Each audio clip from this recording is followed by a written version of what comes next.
My name is Vanessa, 34 years old, and my husband of 10 years just stood in our master bedroom and confessed he has been sleeping with my younger sister for the last 4 years.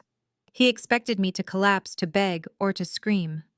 Instead, I quietly folded his expensive shirts, handed him a trash bag, and watched the color drain from his face when I made one single phone call. Before I continue this story, let me know where you are watching from in the comments below. Hit like and subscribe if you have ever had to outsmart a toxic family member. It was a rainy Tuesday evening when Daniel walked into our custom-built home in the Chicago suburbs, reeking of cheap alcohol and expensive cologne. He did not bother to greet me, completely ignoring the dinner I had just spent 2 hours cooking. He just marched straight past me into the master bedroom and threw his expensive Italian designer suitcase right onto our pristine white silk duvet cover. I stood in the doorway holding a laundry basket full of fresh towels, waiting for an explanation.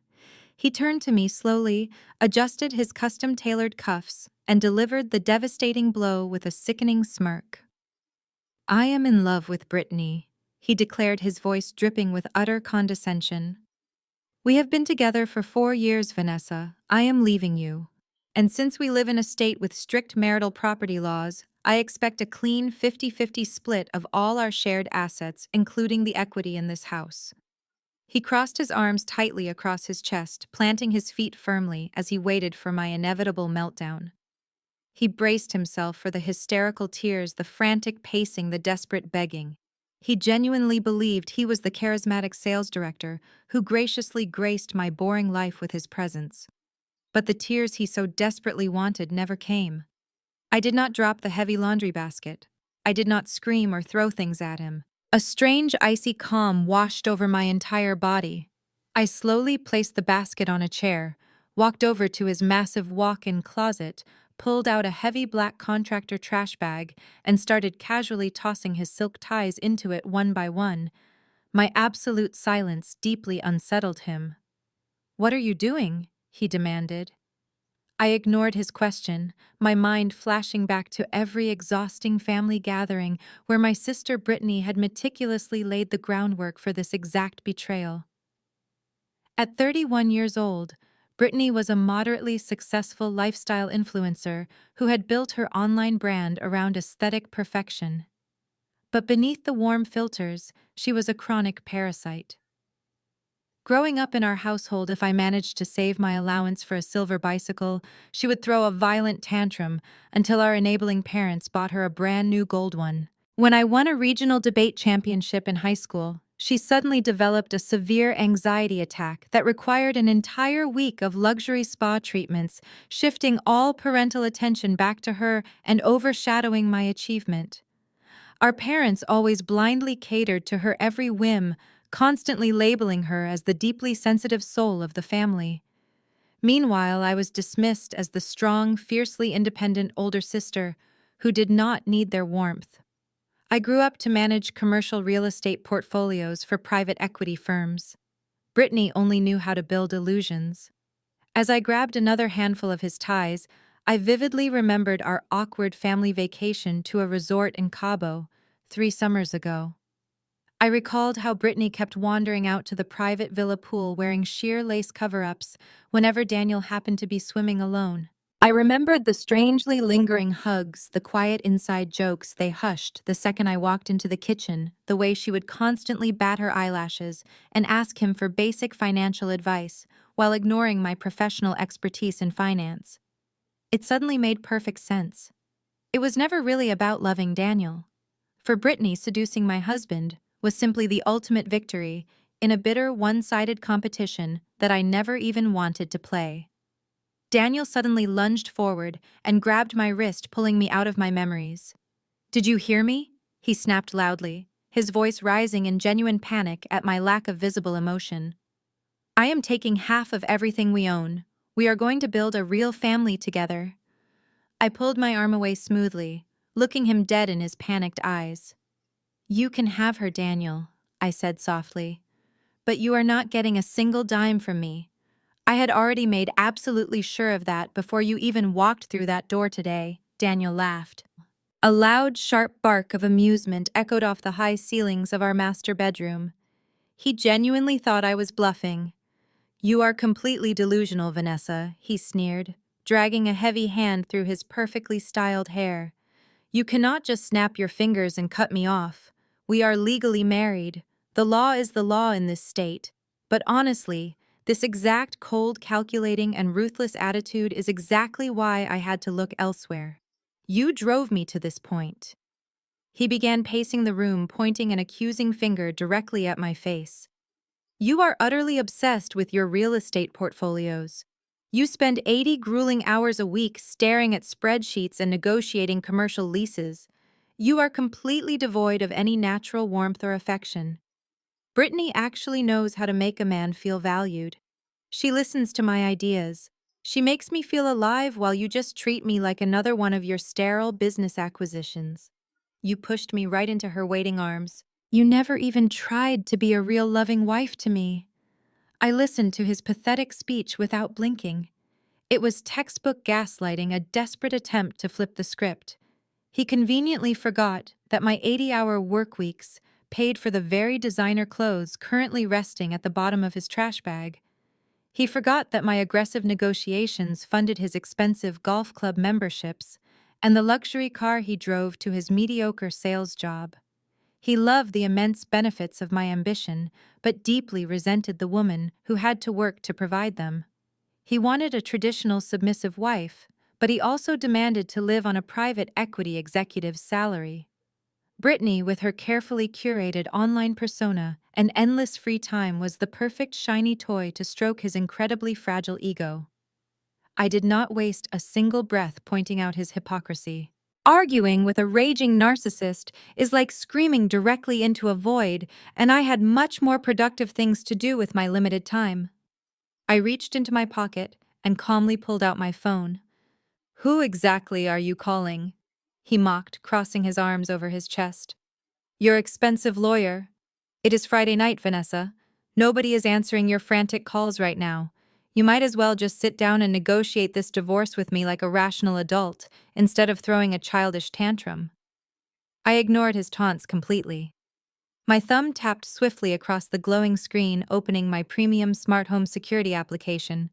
Our large house was equipped with a top-of-the-line system, all registered exclusively under my personal email and paid for by my separate accounts. With 3 quick taps, I completely wiped his biometric fingerprint access from the front door keypad. Next, I permanently disabled his remote access to the garage, ensuring his prized sports car would be locked outside in the freezing Chicago rain. I reset the master alarm code and revoked his guest privileges on our main network. In less than 40 seconds, he was digitally erased from the entire property. "What are you doing on that phone?" he demanded loudly, stepping closer to me. His arrogant posture faltered slightly as a bright notification chimed on his own device, alerting him that his smart home access had been permanently revoked. His face flushed bright red with sudden indignation and shock. I looked up, meeting his angry gaze with absolute chilling indifference. "I am securing my perimeter," I replied calmly, "and now I am going to make the only phone call that actually matters to me tonight." I closed the security application and opened my personal contacts. I scrolled right past my parents, who I knew would inevitably side with their precious golden child, and tapped on a name I rarely called but deeply respected. Jamal. Jamal was Brittany's husband. He was a brilliant 33-year-old African-American anesthesiologist working at one of the top hospitals in the entire city.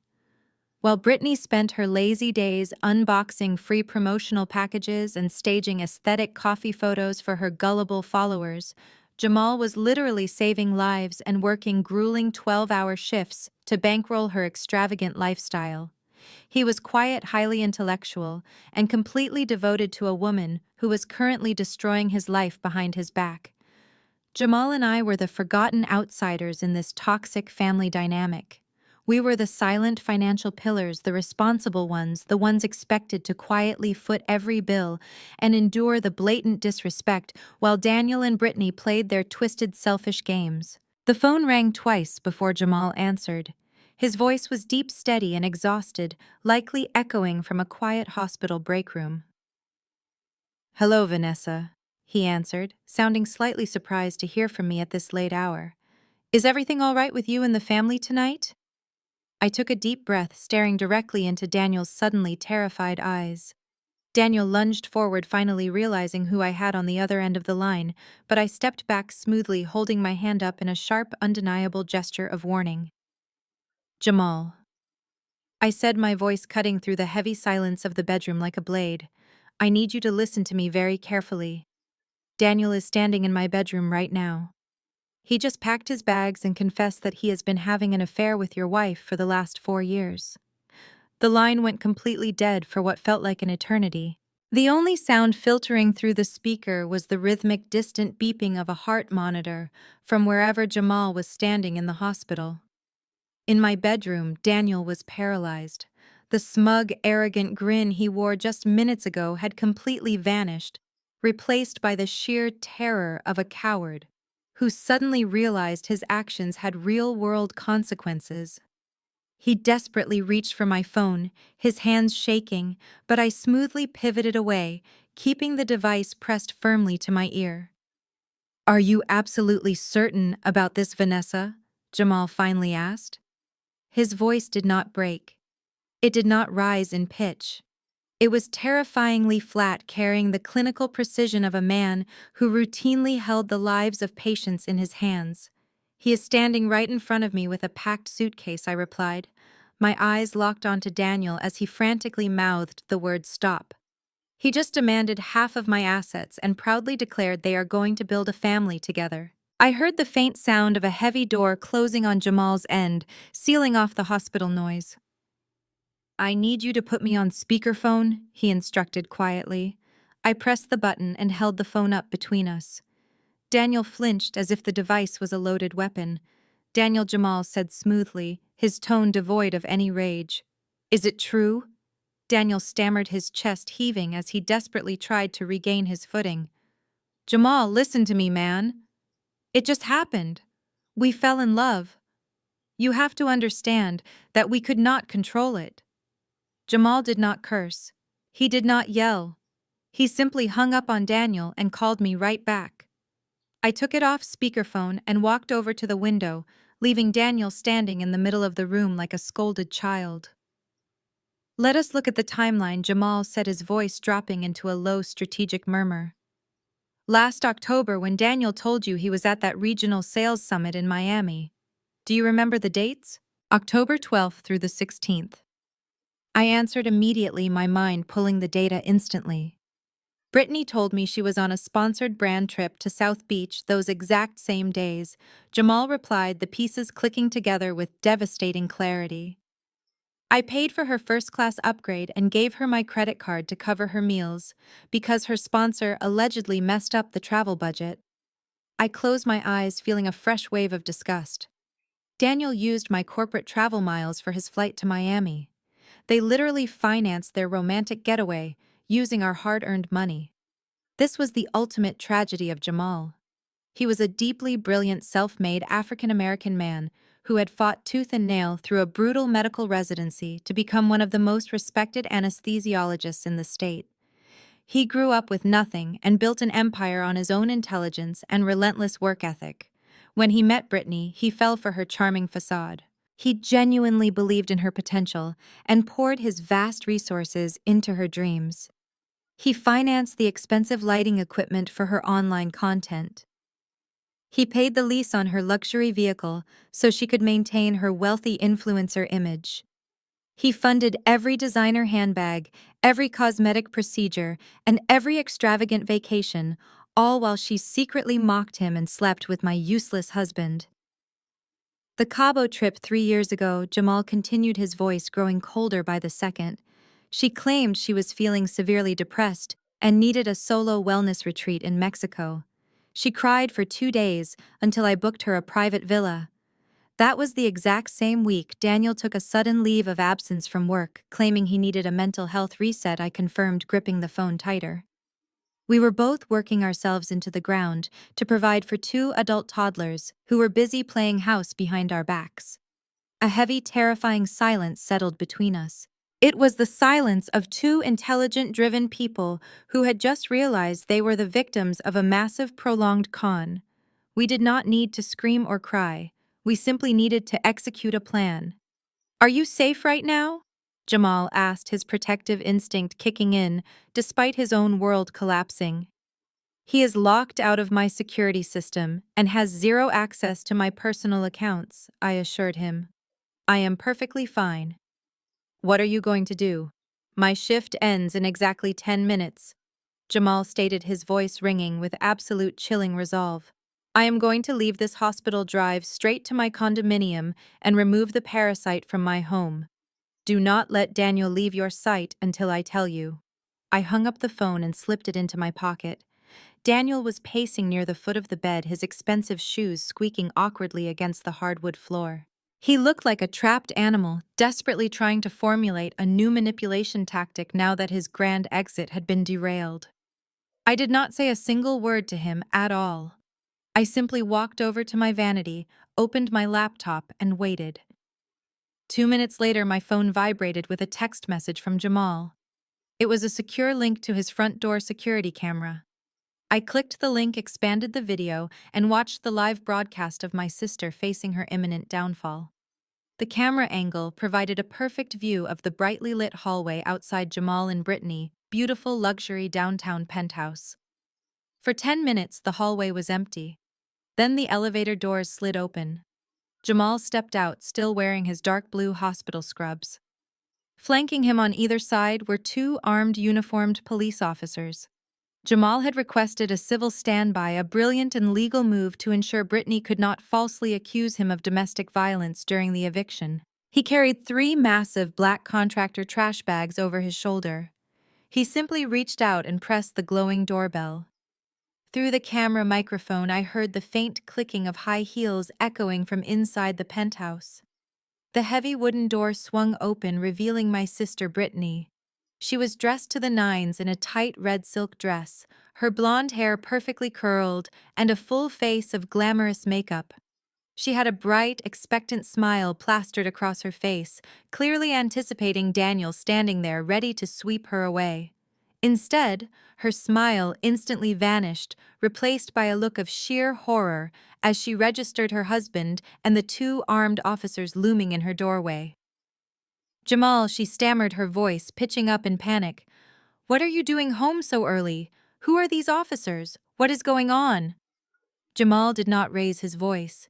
He stood incredibly still, his posture exuding absolute authority. He dropped the 3 heavy black trash bags onto the hallway floor with a loud thud. "I am evicting you, Brittany," he said, his tone clinical and detached. "You have exactly 5 minutes to take these bags and vacate my property." Brittany gasped, clutching her chest dramatically. Her eyes darted wildly between Jamal and the officers. "You cannot do this to me!" she shrieked, playing the victim card immediately. "This is my home, too. I am your wife." "This penthouse was purchased through a single-member trust prior to our marriage," Jamal corrected her smoothly. "Your name is nowhere on the deed. Under state law, you are merely a guest, and I am officially revoking your invitation. Take your bags." Brittany stared at the black plastic sacks, her perfect facade crumbling. "My clothes," she cried out indignantly. "You stuffed my expensive designer wardrobe into garbage bags. My luxury handbags alone are worth thousands." Jamal let out a short, cold laugh that echoed through the microphone. "I bought those bags, Brittany," he replied sharply. "And since I read the financial statements, I know you secretly sold the real ones on a luxury resale site 6 months ago and replaced them with cheap knockoffs to pocket the cash. I packed the fake bags. They belong in the trash." Daniel, who had crept up behind me to watch the laptop screen over my shoulder, let out a sharp gasp. He had no idea his glamorous mistress was secretly pawning her own accessories to maintain her fake wealthy lifestyle. On the screen, Brittany turned a violent shade of crimson. She realized her deepest secret had just been exposed in front of 2 police officers. She lunged forward, trying to slap Jamal, but one officer immediately stepped between them, resting his hand firmly on his utility belt. "Mom," the officer warned sternly, I highly suggest you pick up your belongings and leave peacefully." Tears of genuine panic finally streamed down Brittany's perfectly contoured face, ruining her expensive mascara. She looked at Jamal, her voice dropping into a desperate whimper. "How am I supposed to pay for a hotel tonight? I do not have any cash on me." Jamal reached into his pocket and pulled out his phone. He did not even look at her as he tapped the screen. "I just logged into the American Express portal," he stated flatly. "Your supplementary black card has been permanently canceled. You can ask your new boyfriend Daniel to finance your hotel room. I hear he is newly single and looking for a place to stay." Jamal turned his back, walked inside and shut the heavy door, leaving her sobbing alone in the hallway with the garbage. I closed the laptop monitor with a sharp snap, plunging the room back into silence. Daniel stood frozen in the center of the bedroom, his face completely devoid of color. He had just witnessed the total destruction of his safety net. He thought he was leaving me for a glamorous, wealthy influencer. Instead, he was now tied to a broke fraudster who was currently sitting on the floor of a hallway surrounded by fake leather handbags. Before he could even formulate a single excuse, the heavy oak front door downstairs began to shake. Someone was aggressively pounding on the wood, followed by the frantic, repetitive chiming of the doorbell. My parents had arrived. Brittany must have called them the second Jamal locked her out, weeping hysterically and spinning a massive web of lies. I walked past Daniel, who was still staring blankly at the wall, and made my way down the grand staircase. I unlocked the front door and pulled it open. My mother, Susan, and my father, Richard, pushed past me immediately, their faces flushed with righteous fury. They did not pause to ask if I was okay. They did not wrap their arms around me to comfort their eldest daughter, whose husband had just confessed to a 4-year affair with her own sister. Instead, my mother spun around, her eyes flashing with a toxic mixture of panic and rage, and slapped me hard across the left cheek. The sharp crack echoed through the spacious foyer. My head jerked to the side, a hot, stinging sensation blooming across my skin. I slowly turned my face back to look at her. I did not raise my hand to touch my cheek. I did not shed a tear. I simply stared into the eyes of the woman who had spent 34 years treating me like an inconvenient employee rather than a daughter. "What is wrong with you?" My mother shrieked, her voice echoing off the high ceiling. "How could you let Jamal throw your pregnant sister out onto the cold street like a common criminal? She is completely hysterical. You need to call him right now and tell him to let her back inside." I stared at her, genuinely amazed by the sheer magnitude of her delusion. "Your youngest daughter has been sleeping with my husband for 4 straight years," I replied, keeping my voice dangerously level.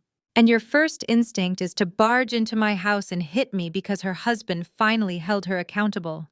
My father stepped forward, his jaw tight. "Do not speak to your mother with that disrespectful tone, Vanessa," he scolded, pointing a thick finger at my chest. "We all know you are difficult to live with. You are always so rigid and aggressive." My mother nodded vigorously, jumping right onto his cruel narrative. "This is exactly what we warned you about when you took that corporate real estate job," she hissed, stepping closer to my face. "Your masculine ambition completely destroyed this marriage. You work 80 hours a week making deals and ordering people around. You never bothered to make a warm, inviting home for Daniel. You completely emasculated your husband, Vanessa. What did you expect him to do? He is a man who needs soft, feminine affection. Brittany is naturally nurturing.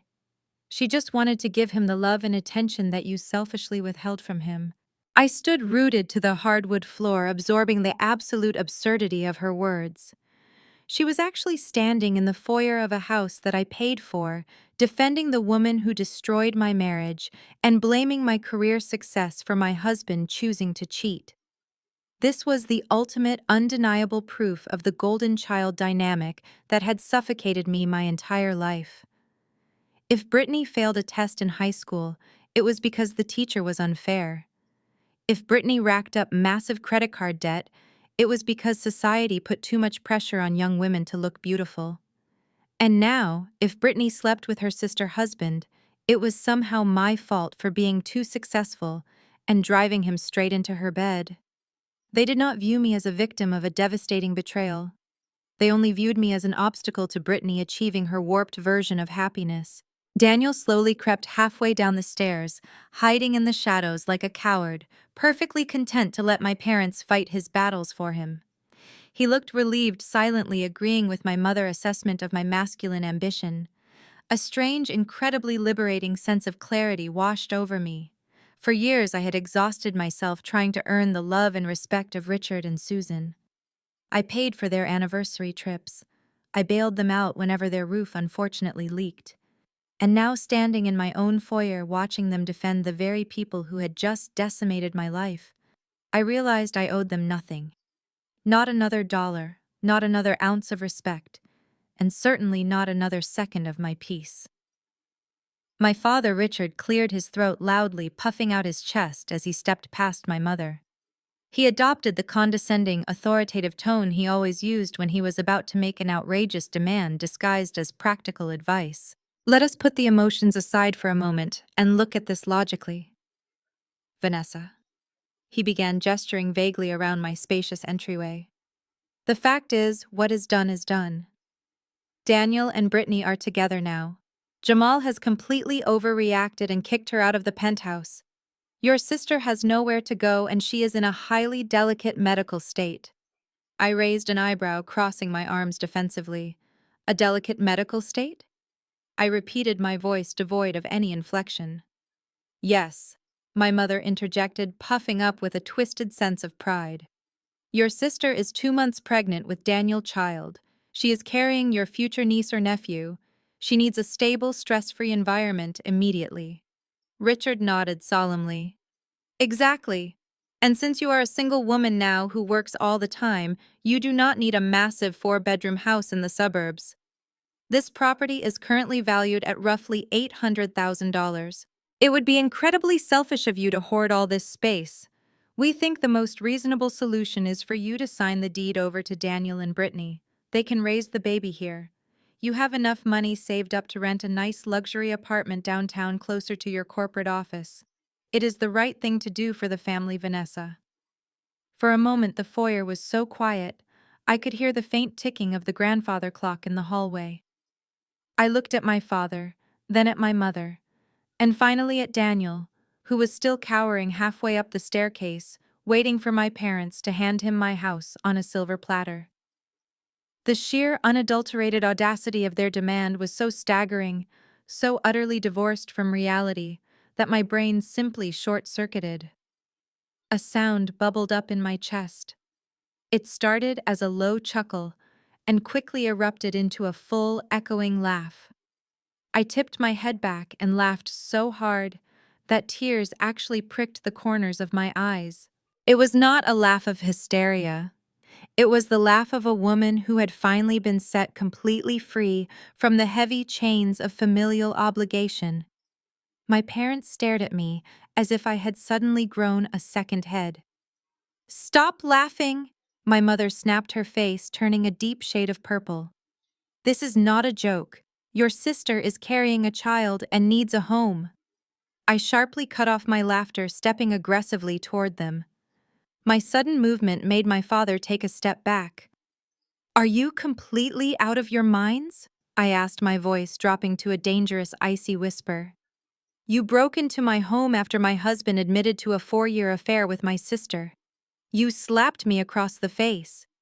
And now you are actually demanding that I gift my $800,000 house to the cheating couple so they can play happy family. Vanessa, you are being completely unreasonable, Richard began. But I instantly held up my hand, silencing him.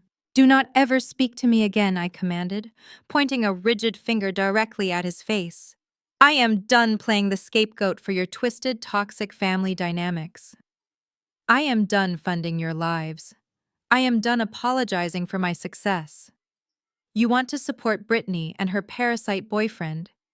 You can pack them up and let them live in your basement. But you will not get a single square inch of my property and you will never see a single dime of my money ever again. You cannot speak to your parents this way, Susan shrieked, grabbing my arm. We are your family. I violently yanked my arm out of her grasp. I do not have a family, I stated coldly. I am officially cutting you off, all of you. Now get out of my house before I dial 911 and have you both forcefully removed for trespassing. You have exactly 30 seconds before I press the call button. I pulled my phone out of my pocket and unlocked the screen, holding it up so they could clearly see the keypad. My parents stared at me, completely paralyzed by my absolute refusal to back down. When they finally realized I was dialing, they panicked. My mother grabbed my father's arm, her eyes wide with fear as the phone screen illuminated my face. "We are leaving, Richard," she stammered frantically, pulling him toward the heavy oak door. "She is completely unhinged. You are making a massive mistake, Vanessa," my father barked over his shoulder, but he was already retreating. Daniel did not say a single word. He snatched his black trash bag from the floor and scurried out right behind them like a frightened rat. I slammed the door shut the second they cleared the threshold, instantly re-engaging the deadbolt and the digital security lock. I leaned back against the cool wood, took one deep, steadying breath and smiled. Phase 1 was officially complete. Now it was time to let Daniel walk blindly right into Phase 2. The very next morning at exactly 9 sharp, Daniel confidently strode through the gleaming glass doors of our local Chase Bank branch. He was wearing his favorite tailored navy blazer, exuding the smug aura of a man who believed he had just pulled off the heist of the century. He had spent the entire night crammed into a cheap, miserable motel room with a sobbing mascara-stained Brittany listening to her complain about the awful mattress. But Daniel was not worried. He was the hero of this twisted love story. He had a plan to rescue his damsel in distress, and that plan was entirely funded by my decade of relentless corporate grind. He bypassed the ATM machines and walked directly up to the premier banking counter. He leaned against the polished marble, flashing his signature charismatic smile at the young female teller. "Good morning," he said smoothly, sliding his platinum debit card and his driver license across the counter. "I need to make a rather large transfer today. Just consolidating some assets to secure a luxury long-term rental property downtown. You know how it is when you are expanding the family and need an immediate upgrade." The young teller smiled politely, taking his cards and typing his information into her computer. "Absolutely, sir," she replied pleasantly. "Give me just one moment to pull up your joint profile." As he waited, Daniel adjusted his expensive watch, a gift I had purchased for his 30th birthday, and let his mind wander to his impending victory. In his arrogant, narrow mind, I was just a rigid, emotionally stunted workaholic who lacked the basic street smarts to anticipate his brilliant moves. He assumed I was currently sitting on the floor of our master bedroom, weeping over my ruined marriage and desperately trying to figure out how to win him back. He figured I was too paralyzed by heartbreak to even think about our finances. After all, the joint savings account had exactly $200,000 sitting in it cash. I had aggressively saved from my annual corporate bonuses over the past 5 years. He planned to drain the entire account, wire the funds directly to a private account solely in his name, and rent a lavish penthouse Airbnb to prove to Brittany that he could provide the luxurious lifestyle Jamal had ripped away. She would shower him with the empty, superficial praise he thrived on. He imagined posting photos of their new lavish life on social media, rubbing his triumph in my face. It was the perfect revenge against the woman who made him feel inferior. He drummed his fingers on the marble counter to the beat of the faint lobby music, feeling like an absolute king. It was almost too easy, taking my hard-earned money to fund his fresh start. He even planned to leave exactly $100 in the account just to insult me. So the teller said, interrupting his grandiose fantasy, "You are looking to transfer funds from the primary joint savings account ending in 4729. Is that correct, sir?" "That is the one," Daniel confirmed, giving her another charming wink. "I will need a cashier's check for $50,000 right now to cover the new lease deposit, and I want the remaining balance wired to the new individual checking account I am opening with you today. Let us get the paperwork started. I am on a bit of a tight schedule this morning." The teller nodded accommodatingly and clicked her mouse. She stared at her monitor for a few seconds, her eyes scanning the data. Then her polite customer service smile slowly faded. She frowned, leaning closer to the bright screen, as her fingers hovered awkwardly over the keyboard. She clicked a few more times, her brow furrowing in clear, undeniable confusion. "Is there a problem here?" Daniel asked, his confident and charismatic tone slipping slightly as a faint, cold prickle of genuine anxiety touched the back of his neck. The young teller swallowed hard, glancing from her monitor to Daniel. "Sir, I am so sorry, but it appears there are no funds available in this account. The current available balance is exactly $0.00." Daniel let out a very loud, dismissive scoff. "That is completely impossible," he said, forcing a smile. "You typed the account number incorrectly. My wife and I have exactly $200,000 in that joint savings account. I just checked the mobile application a few days ago." The teller dutifully clicked her mouse again, her expression growing even more uncomfortable. "I understand your frustration, sir, but the system is entirely up to date. Furthermore, a legal hold was placed on this specific account number at 8 o'clock this morning. I simply cannot process any new withdrawals, transfers, or cashier's checks for you today."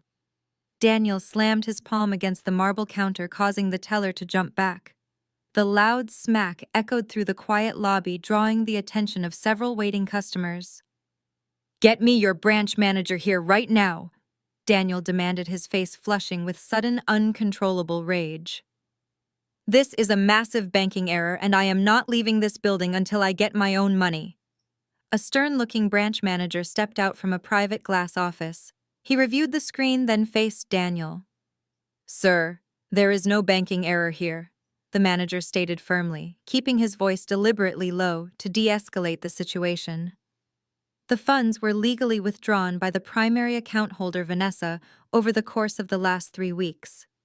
She safely rerouted all of her direct deposits and corporate bonus structures to an external private institution. Daniel felt the air completely leave his lungs. 3 weeks. He had only confessed the affair last night. He had absolutely no idea that I had found a suspicious dinner receipt in his coat pocket nearly a month ago. He did not know that I immediately hired a private investigator who delivered a thick folder of his infidelities within 48 hours. Since I managed real estate portfolios and understood financial law, he did not know I had spent the last 3 weeks surgically separating my wealth from his name. I legally moved every single dollar that I had personally earned into a secure individual trust. I left only his meager monthly contributions in the joint account. "But that is not all, sir," the manager continued, pulling a printed document from inside his desk. "Early this morning, a family court judge approved an emergency ex parte order freezing all remaining joint marital assets pending formal divorce litigation. Even if there were funds left in this specific account, you would be legally barred from accessing them without a signed court order or a finalized divorce decree." Daniel stared at the printed legal document, his mind spinning wildly. His grand plan of renting a luxury penthouse, of playing the wealthy savior for Brittany, evaporated instantly into thin air. He had absolutely nothing. He was wearing a $2,000 suit, standing in a bank lobby with a net worth of 0. "This is theft!" Daniel suddenly screamed, losing every ounce of his carefully maintained composure. His voice cracked, echoing loudly off the high ceilings. "That is my money! My wife is stealing my money to ruin my life.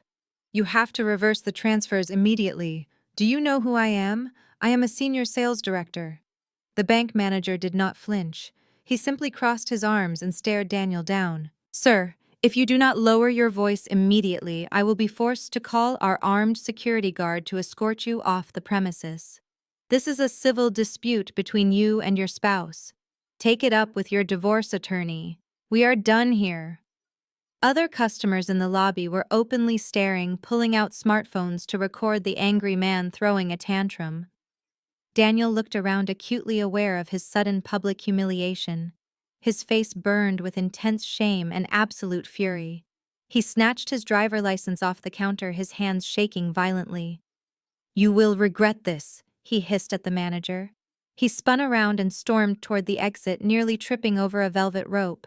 He pushed through the heavy glass doors and stumbled into the busy downtown street. The cold air hit his face, doing nothing to cool his boiling anger. He pulled his phone out, his stomach twisting as he realized he had to tell his high-maintenance mistress he could not afford a simple cup of coffee, let alone a luxury downtown penthouse.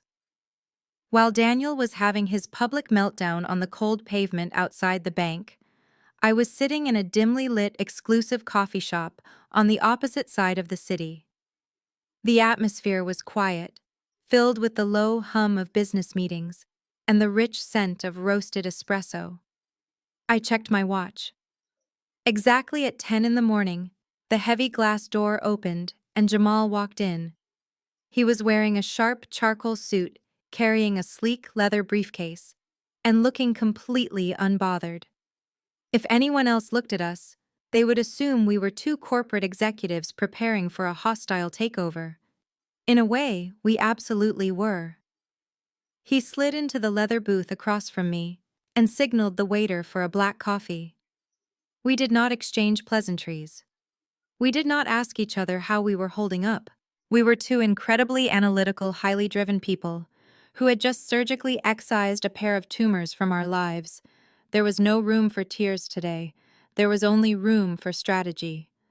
I secured the perimeter, I said quietly, leaning forward. My direct deposits are rerouted and the judge granted the emergency freeze on the joint savings account this morning. Daniel currently has zero access to my capital. He is completely locked out.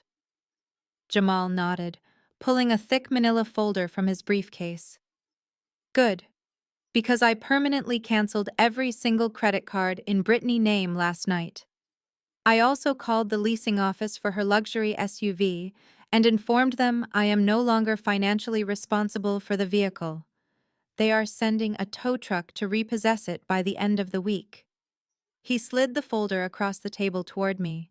I opened it and found dozens of highlighted bank statements, credit reports, and printed spreadsheets. I looked up at him, raising an eyebrow. You have been building a case for a while, I noted. Jamal took a slow sip of his coffee. I am a doctor, Vanessa. I am trained to look for symptoms before the disease kills the patient. I started noticing massive discrepancies in our finances 6 months ago.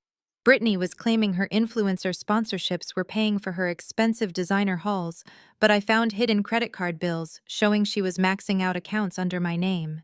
When I confronted her about the missing funds, she gaslighted me, crying and accusing me of financial abuse. That is when I stopped arguing and started quietly auditing every single dollar that flowed through our household. I scanned the documents, my respect for Jamal deepening by the second. He had meticulously tracked every fake receipt, every hidden transfer, and every lie she had spun. He knew exactly how deep her financial infidelity went long before Daniel even entered the equation. They are both completely broke, I realized aloud, looking back at him. They were entirely dependent on our wealth to fund their arrogant, selfish fantasy. Exactly, Jamal replied, his dark eyes locking onto mine with a chilling intensity. And now they are going to panic. Brittany relies entirely on her carefully curated online image to survive. Daniel relies entirely on his inflated ego and his corporate reputation. When cornered, parasites will always try to spin a narrative where they are the helpless victims. We cannot just divorce them quietly, Vanessa. If we do, they will twist the story. They will smear our names to save their own skin. So we destroy the narrative before they can even write it. I said, a cold smile touching the corners of my mouth. We execute a coordinated legal and social strike, Jamal agreed, leaning closer.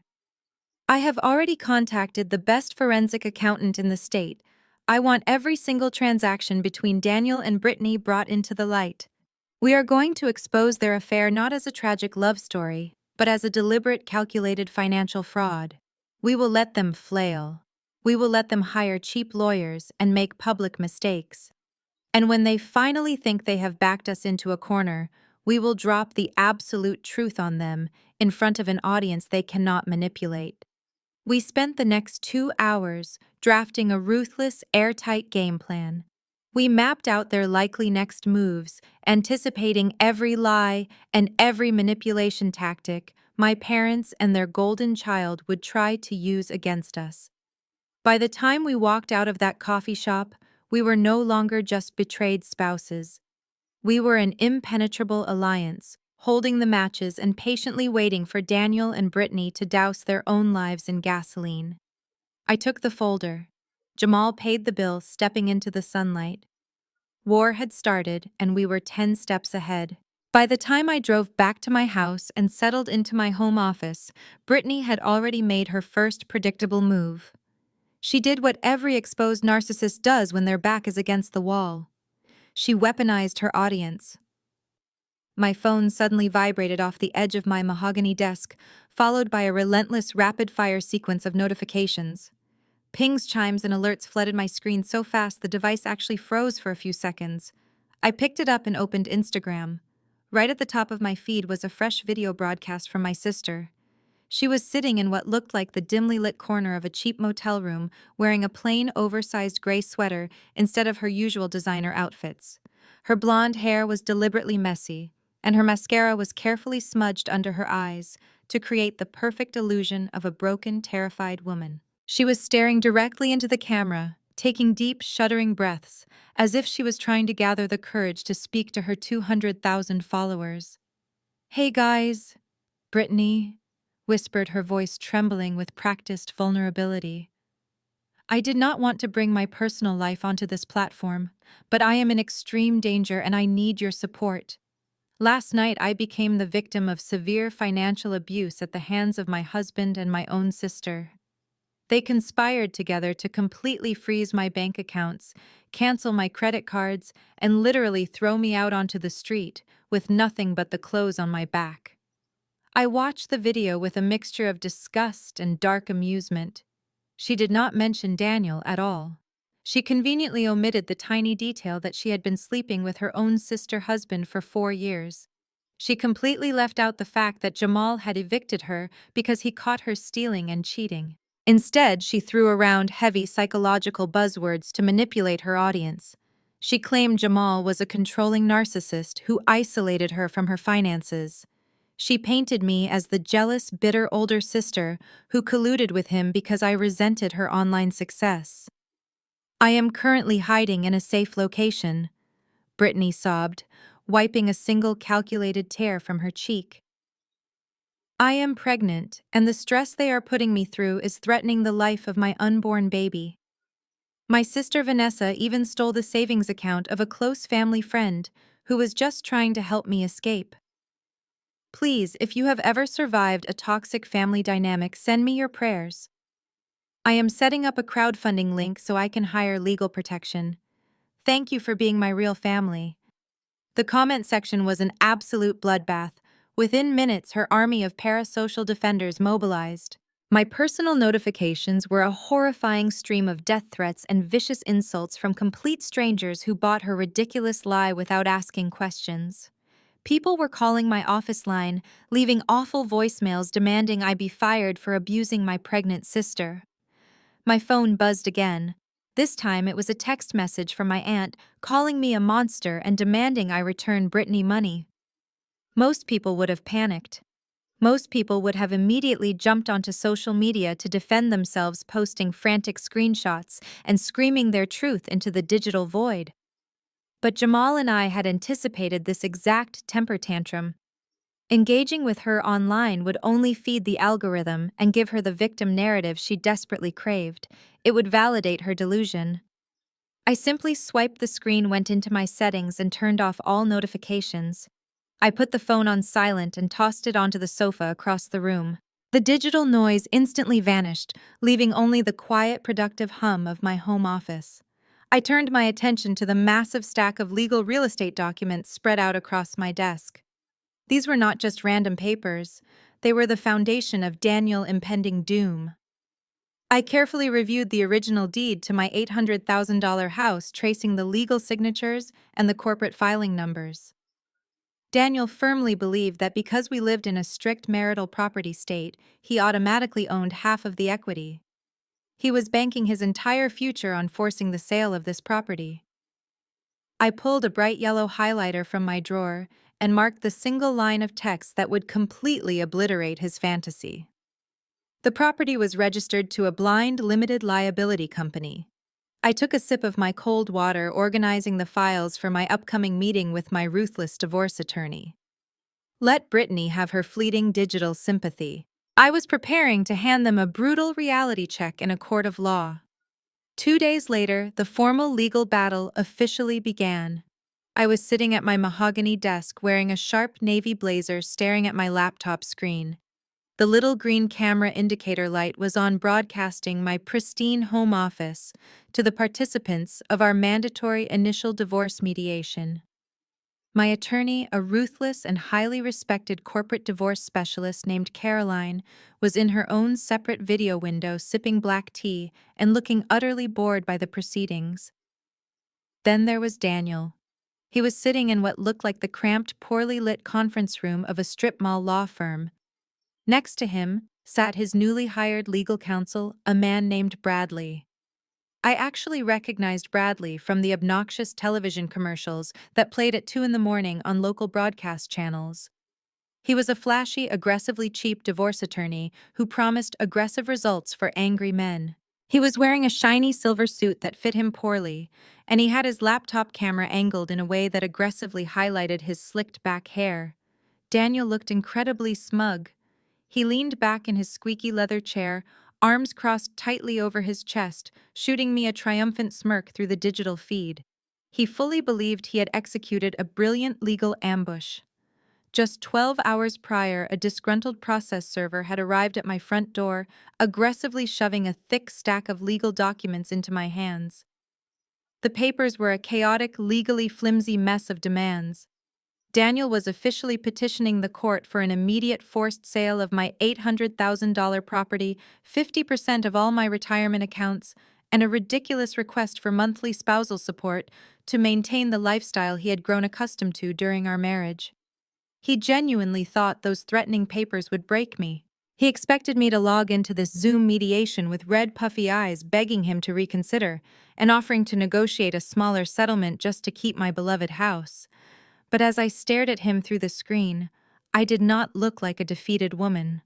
I looked completely unbothered. I rested my chin on my hands, maintaining a perfectly neutral, polite expression.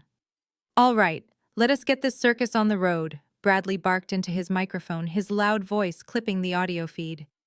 "My client Daniel is prepared to be completely reasonable today.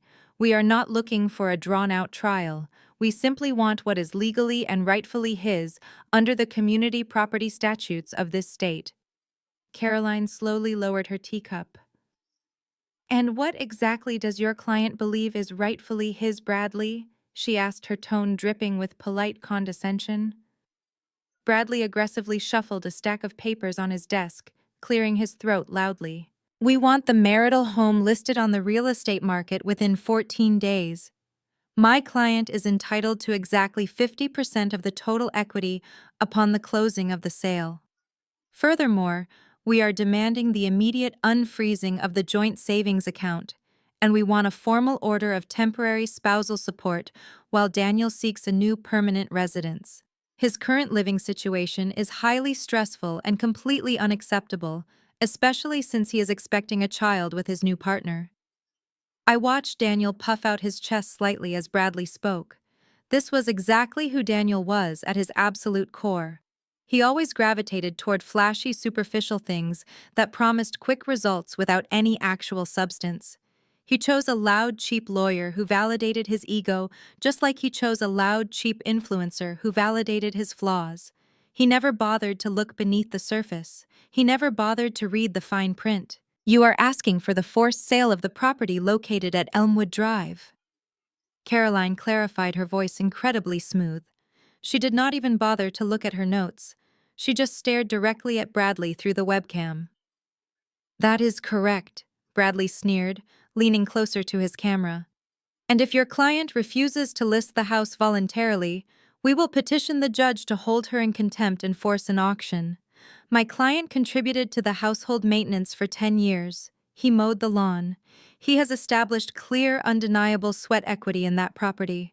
We are not walking away from $500,000 just because your client is bitter about a little infidelity." Daniel nodded vigorously in agreement, flashing me another arrogant, pathetic smirk. He thought he had me backed into an inescapable corner. He thought his loud lawyer and his aggressive threats would intimidate me into handing over my hard-earned wealth. He thought the law was automatically on his side simply because he wore a wedding ring while I paid the mortgage. I did not react. I simply reached for my glass of cold water, took a slow, refreshing sip, and nodded slightly at Caroline. It was time to let Daniel speak his piece before we dismantled his entire reality. I watched him whisper something to Bradley, both of them chuckling, as if they had already cashed the settlement check. They were completely blind to the massive legal trap they had just eagerly walked right into. The mediation was about to shift gears entirely. Caroline leaned forward, resting her forearms on her glass desk. "That is a passionate argument, Bradley," she began evenly. "However, it is entirely legally irrelevant. We will not be listing the property for sale, nor will we be negotiating any division of its equity, because there is no marital equity to divide." Daniel barked a laugh, slapping his hand against his table. "You cannot just say no," he interrupted aggressively. "I lived in that house for a decade. It is our marital home." Caroline did not even look at Daniel. She kept her eyes fixed firmly on his attorney. "Bradley, I assume you actually pulled the property deed before drafting these ridiculous demands," she asked smoothly. Bradley shifted uncomfortably, his confident demeanor faltering. "Of course I pulled the deed," he replied defensively.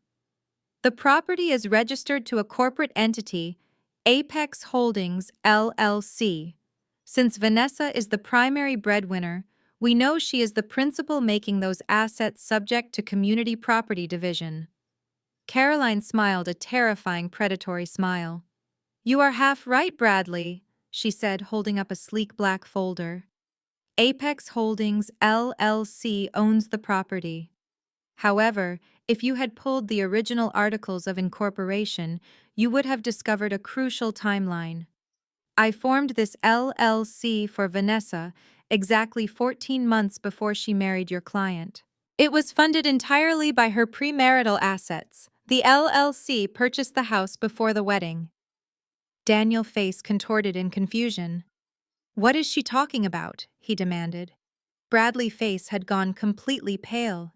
He was frantically typing into his laptop, searching the state corporate registry. "Allow me to translate," Caroline continued. "Vanessa is the sole member of the LLC. The LLC owns the house. Because the entity was established prior to the marriage and marital funds were never commingled to pay the mortgage, the house is considered separate, untouchable property. Daniel's name is nowhere on the deed, the mortgage, or the operating agreement. He is entitled to exactly 0% of the equity." "That is a lie," Daniel shouted, his voice cracking with panic. "I contributed. I bought the new refrigerator last year.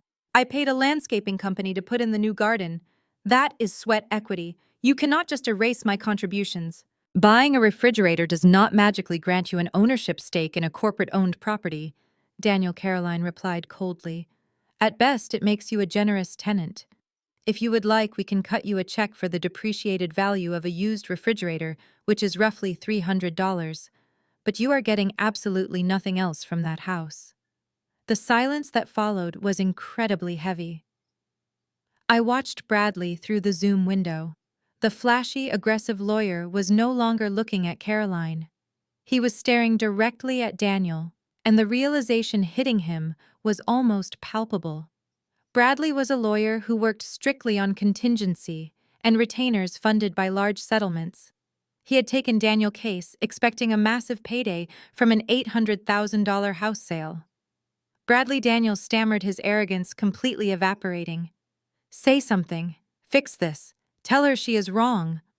Bradley slowly closed his laptop. He did not look angry.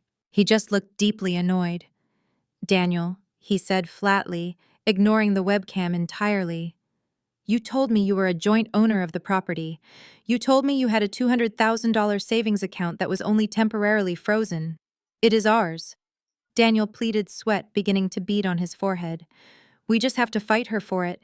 You said you could get me half." I said I could get you half of your legally shared marital assets, Bradley corrected sharply. But you do not have any. Your bank account is empty. Your wife secured her income and the house is locked behind a premarital corporate shield. You are completely broke, Daniel. Bradley stood up, grabbing his cheap leather briefcase. This mediation is over, he announced to the camera. Caroline Vanessa. I formally withdraw as counsel for Daniel. You will receive my official notice of withdrawal filed with the court by this afternoon. Wait, where are you going? Daniel yelled, jumping out of his chair and grabbing Bradley's arm. You cannot just leave me here. We are in the middle of a legal proceeding. Bradley yanked his arm away with a look of pure disgust. I do not work for free, Daniel, he snapped. You lied to me about your financial standing and you have absolutely no way to pay my billable hours. Good luck fighting your wife alone. You are going to need it. Bradley walked out of the conference room, slamming the door shut behind him.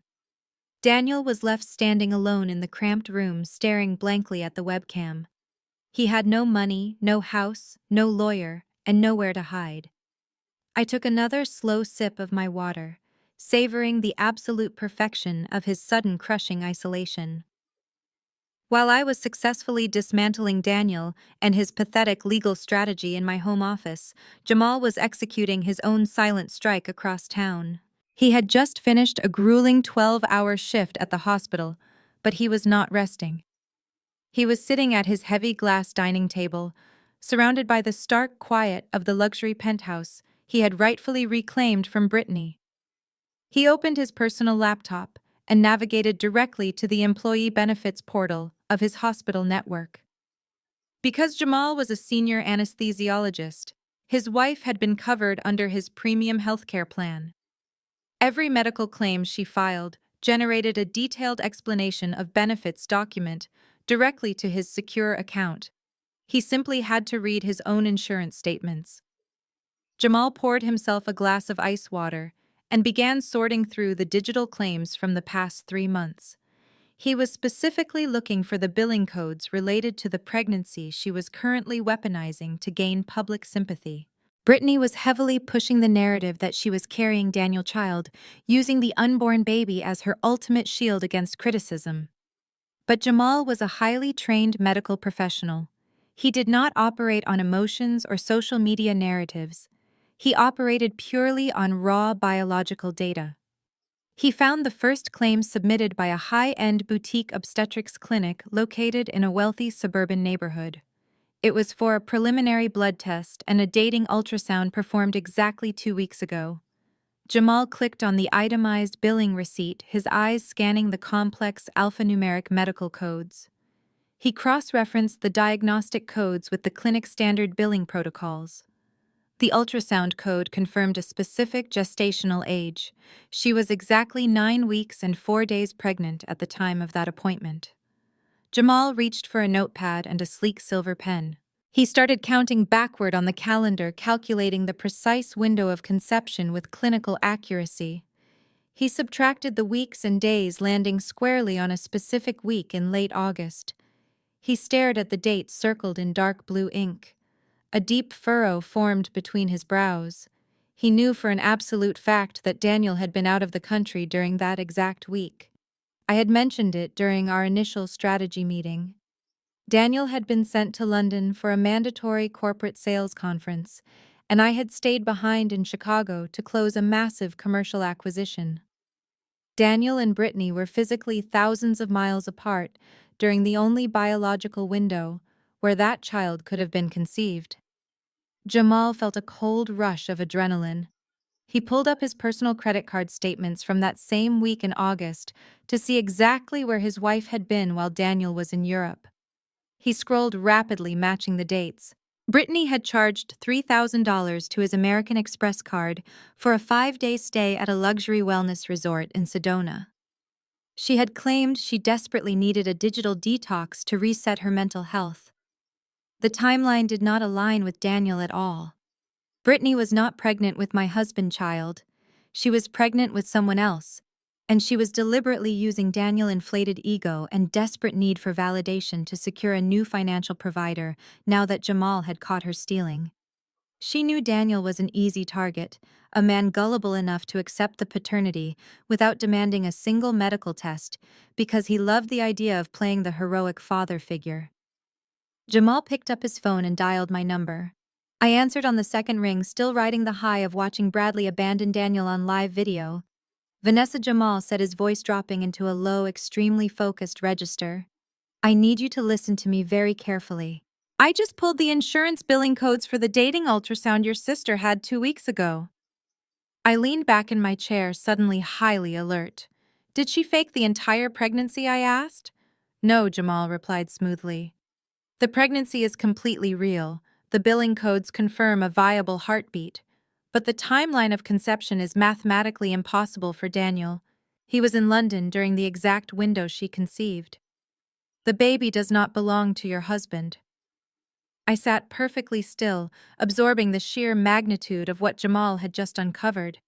Daniel was currently risking his entire financial future and living in a cheap motel to protect a woman actively carrying another man's child.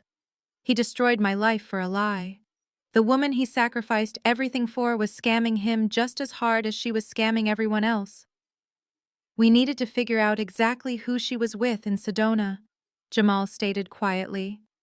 Whoever she was with is the real father. Daniel has no idea. I heard the rapid clicking of Jamal typing on his keyboard through the phone speaker. Give me 60 seconds, he murmured.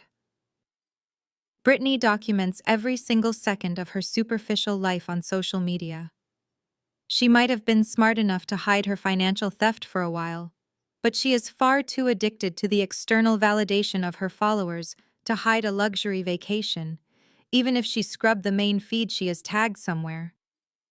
I waited in complete silence, my mind racing with the catastrophic implications of this new information. Daniel threw away a 10-year marriage, an $800,000 house, and a comfortable lifestyle to play the virile patriarch to my sister. He was so arrogant, he never bothered to ask for a basic paternity test. He just blindly accepted her word because it perfectly fed his massive ego. Found it. Jamal announced, his voice slicing through my thoughts. The absolute idiot created a dedicated highlight reel for her Sedona trip and forgot to make it private. I am sending you the link right now. Check your messages. My phone buzzed.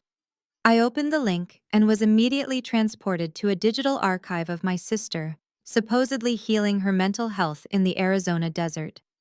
The first photos were exactly what you would expect. A perfectly plated avocado toast, a panoramic view of the Red Rock Canyons, and a video of her doing yoga. But as I tapped through the stories, a recurring figure began to emerge in the background. It was a man. He was tall, heavily tattooed, and built like a professional bodybuilder. Look at the video from day 3, Jamal instructed coldly. I tapped the screen. The video showed Brittany laughing hysterically while sitting on the shoulders of the heavily tattooed man in the pool.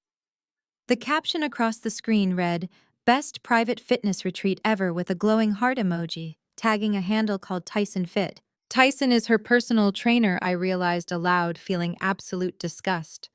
I remember her bragging to my mother about hiring him last summer. She claimed he was helping her get into peak shape for brand deals. He certainly helped her with something, Jamal replied sharply. I pulled up Tyson public profile. He posted a photo from that exact Sedona resort on the exact same dates. The caption talks about an amazing private couple's fitness journey. He is the biological father, Vanessa. The math is undeniable. Brittany got pregnant by her muscle-bound trainer in Arizona while Daniel was in London.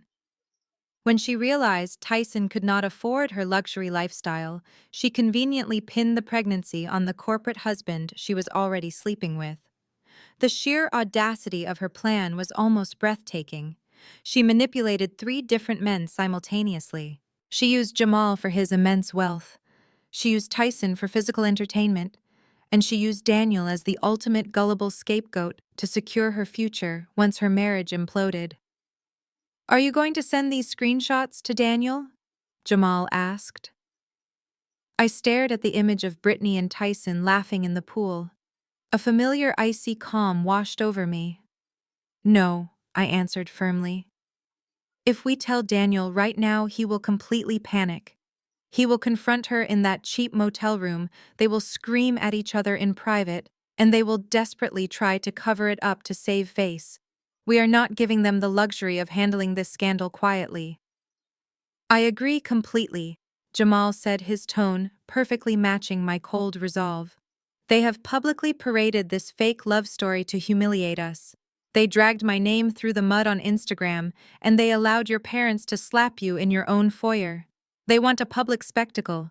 We are going to give them one. We need to keep this an absolute secret, I instructed. We let Daniel continue to believe he is the proud father.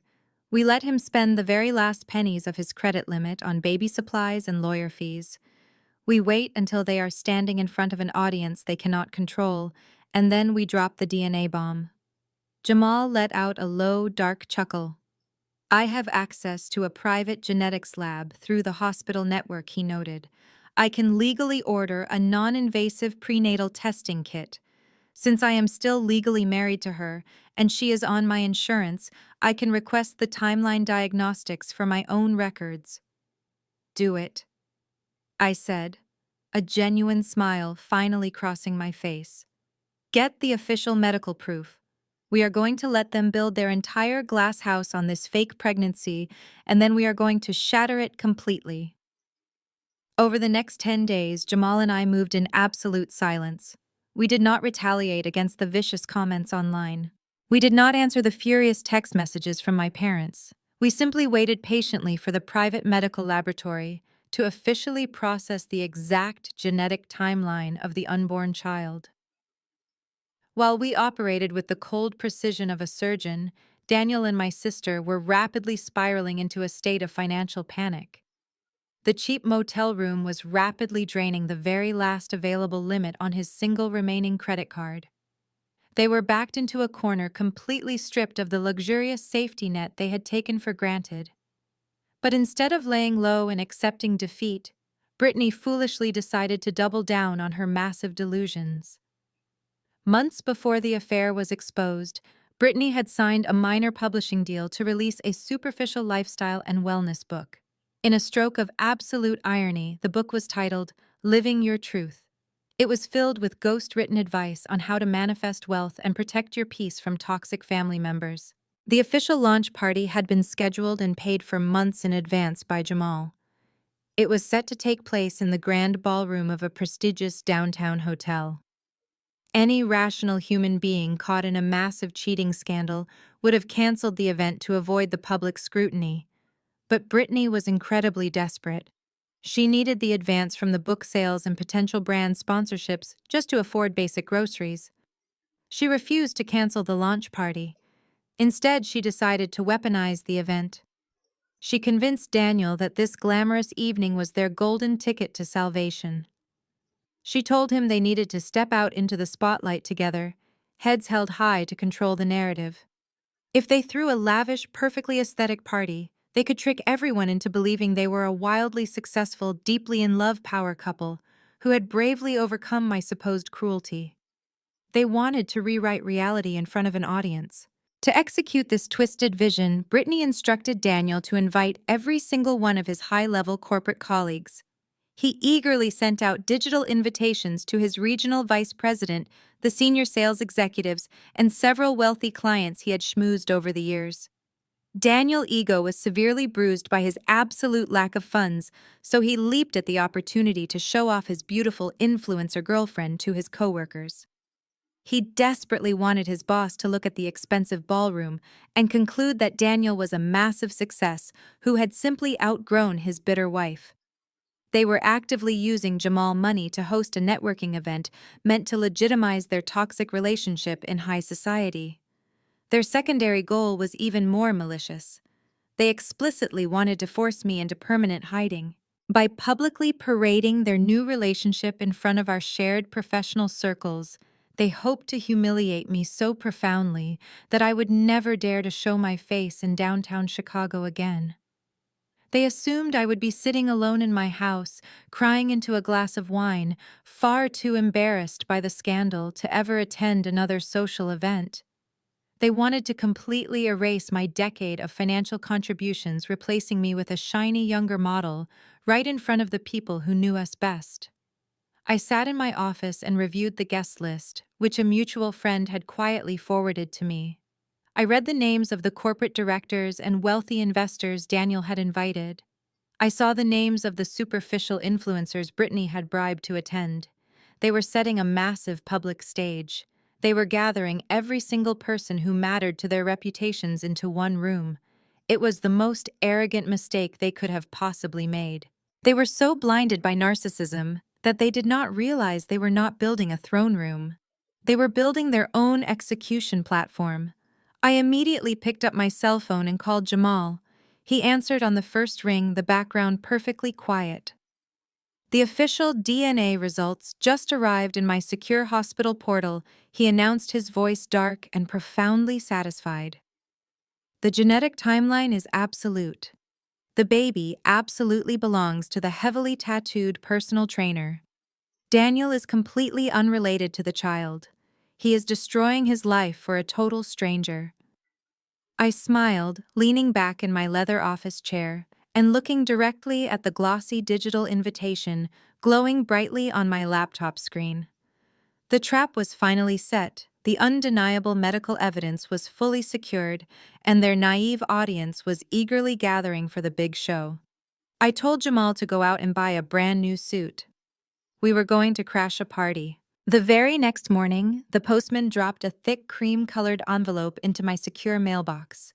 It was sealed with a gold wax stamp bearing my sister's initials. I carried it into my kitchen, broke the seal, and pulled out the formal invitation to the launch of Living Your Truth. But what truly caught my attention was the small handwritten note tucked behind the main card. The note was a calculated psychological weapon. Vanessa, my mother wrote, I am sending this to you, so you can see what true grace and resilience look like. Brittany has worked incredibly hard for this moment, despite your cruel attempts to ruin her life. I am explicitly asking you to stay far away from the hotel tonight. Do not show your face and ruin your sister's special day. Let her shine. She needs the support of her real family and her loving partner right now. Stay home. I stared at the piece of paper, my blood running cold with a familiar toxic realization. Susan did not send this invitation out of a sense of obligation. She sent it specifically to inflict pain. She wanted me to sit alone in my empty house, holding the physical proof of my sister's supposed victory, completely paralyzed by shame and rejection. She wanted to enforce our childhood dynamic one final time, banishing me to the shadows so Brittany could stand in the spotlight. My phone buzzed on the granite countertop. It was Jamal. I just received a heavily perfumed envelope at my hospital office. He announced, his voice dripping with dry sarcasm. Your mother wrote me a personalized note. She told me to stay away from the launch party because my toxic controlling presence would upset the mother of Daniel's child. They are utterly terrifying in their delusion, I replied, tracing the edge of the gold wax seal. They want us to cower in the dark. They want us to feel so humiliated that we never challenge their public narrative again. Are you still wearing that old business suit? Jamal asked, his tone shifting. Because if we are going to walk into a room full of corporate executives and high society influencers to dismantle their entire reality, we need to look the part. We cannot look like broken victims. We need to look untouchable. I smiled, looking down at my old practical work clothes. You are absolutely right, I agreed. Pick me up at 7.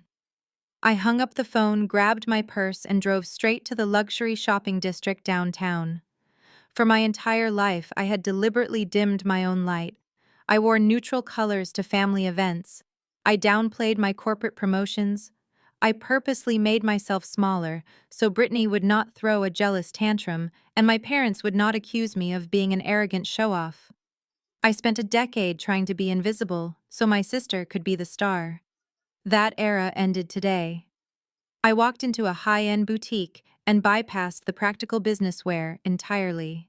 I told the stylist I needed a revenge dress. 30 minutes later, I stood in front of the full mirror staring at a woman I barely recognized. The dress was a stunning, perfectly tailored emerald green silk gown.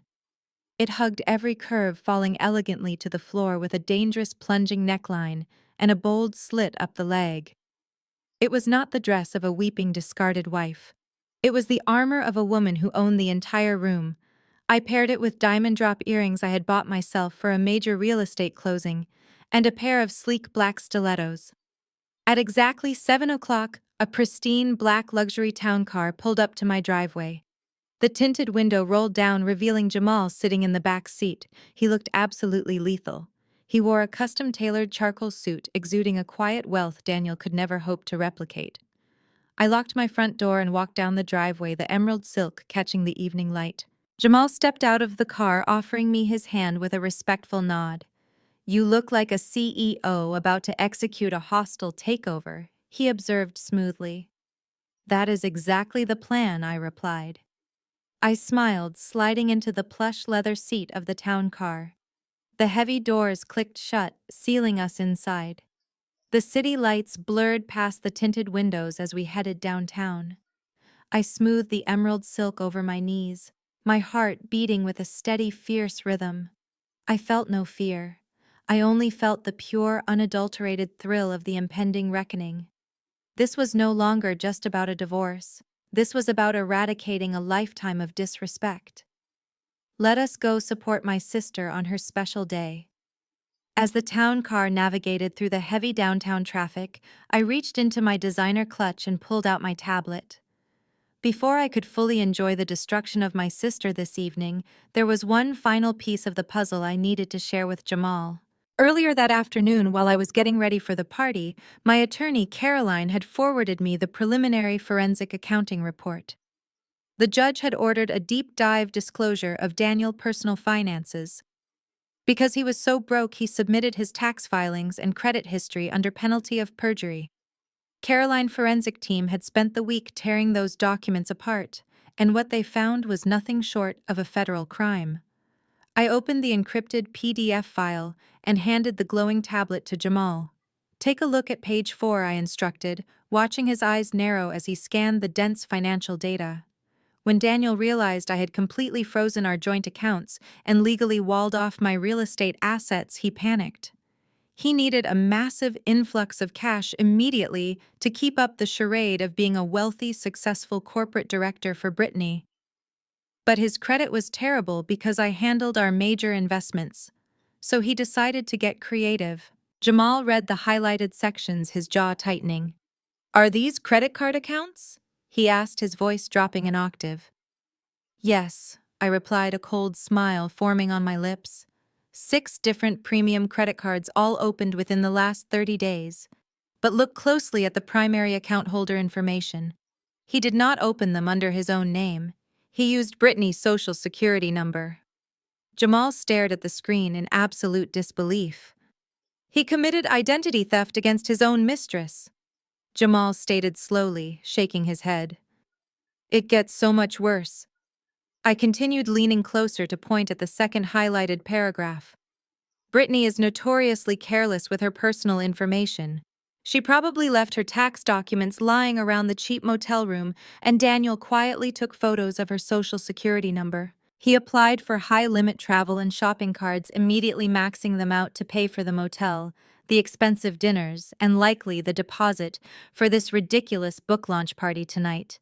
He has racked up over $150,000 in high-interest debt under her identity in less than a month. He completely destroyed whatever was left of her credit score. But the absolute masterpiece of his financial fraud was detailed on page 7. Jamal scrolled down, and a sharp, incredulous laugh escaped his lips. Daniel had not just stopped at credit cards. He had actively applied for a massive commercial business loan from a private online lender.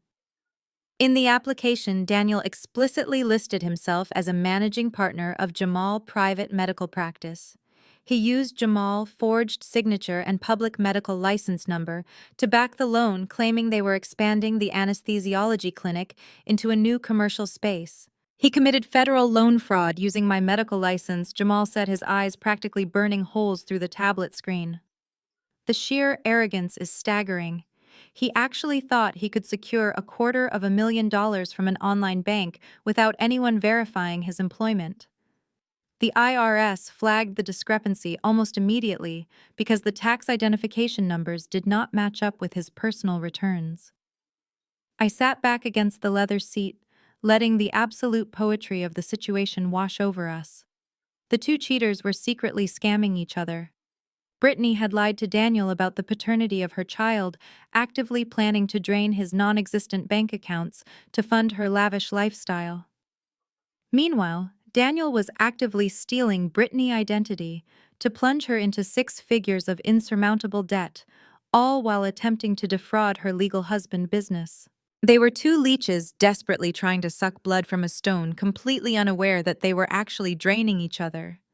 They thought they were the masterminds of a grand romantic escape. In reality, they were just two criminals sinking on the exact same ship. I cannot wait to see the look on her face when she realizes her rich savior just ruined her life permanently, Jamal murmured, handing the tablet back to me.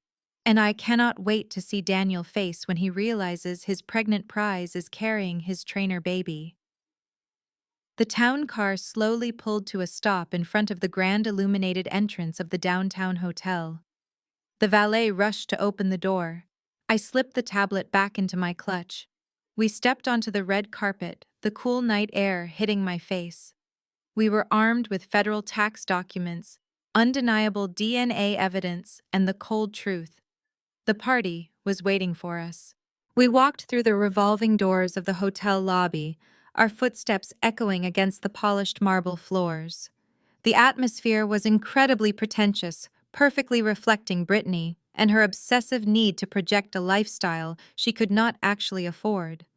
Huge floral arrangements were strategically placed around the foyer, explicitly designed as aesthetic backgrounds for social media photos. Large promotional posters featuring Brittany wearing a serene smile and holding her ghost-written book lined the hallway leading to the grand ballroom.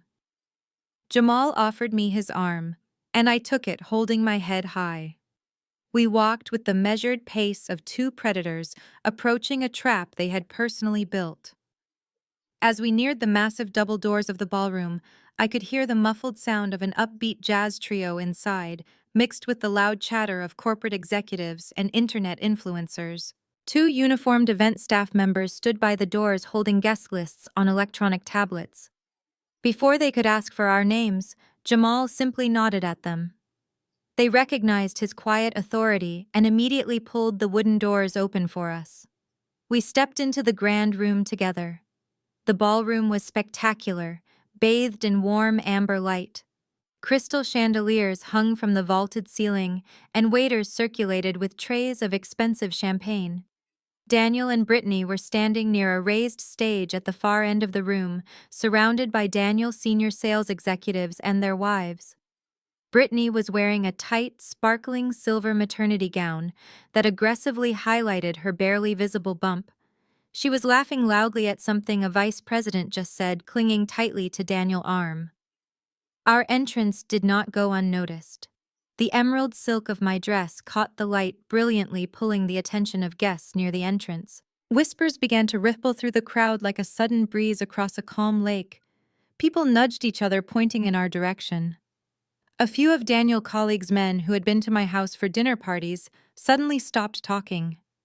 The uncomfortable silence spread rapidly toward the stage, causing the jazz trio to falter slightly, their lively tune dropping into a confused, disjointed rhythm. That was when my mother saw us. Susan was standing near the dessert table holding a glass of sparkling water. The moment her eyes locked onto my emerald dress, the color instantly drained from her face. She slammed her glass down on the table with a sharp clink and practically sprinted across the ballroom floor. Her face twisted into a mask of pure panic and furious indignation.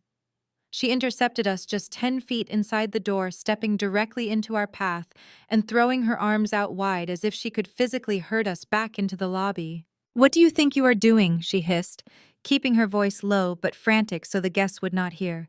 "I sent you a letter. I explicitly told you both to stay away. You are completely ruining your sister's special night." Turn around and leave this instant before I have security escort you out.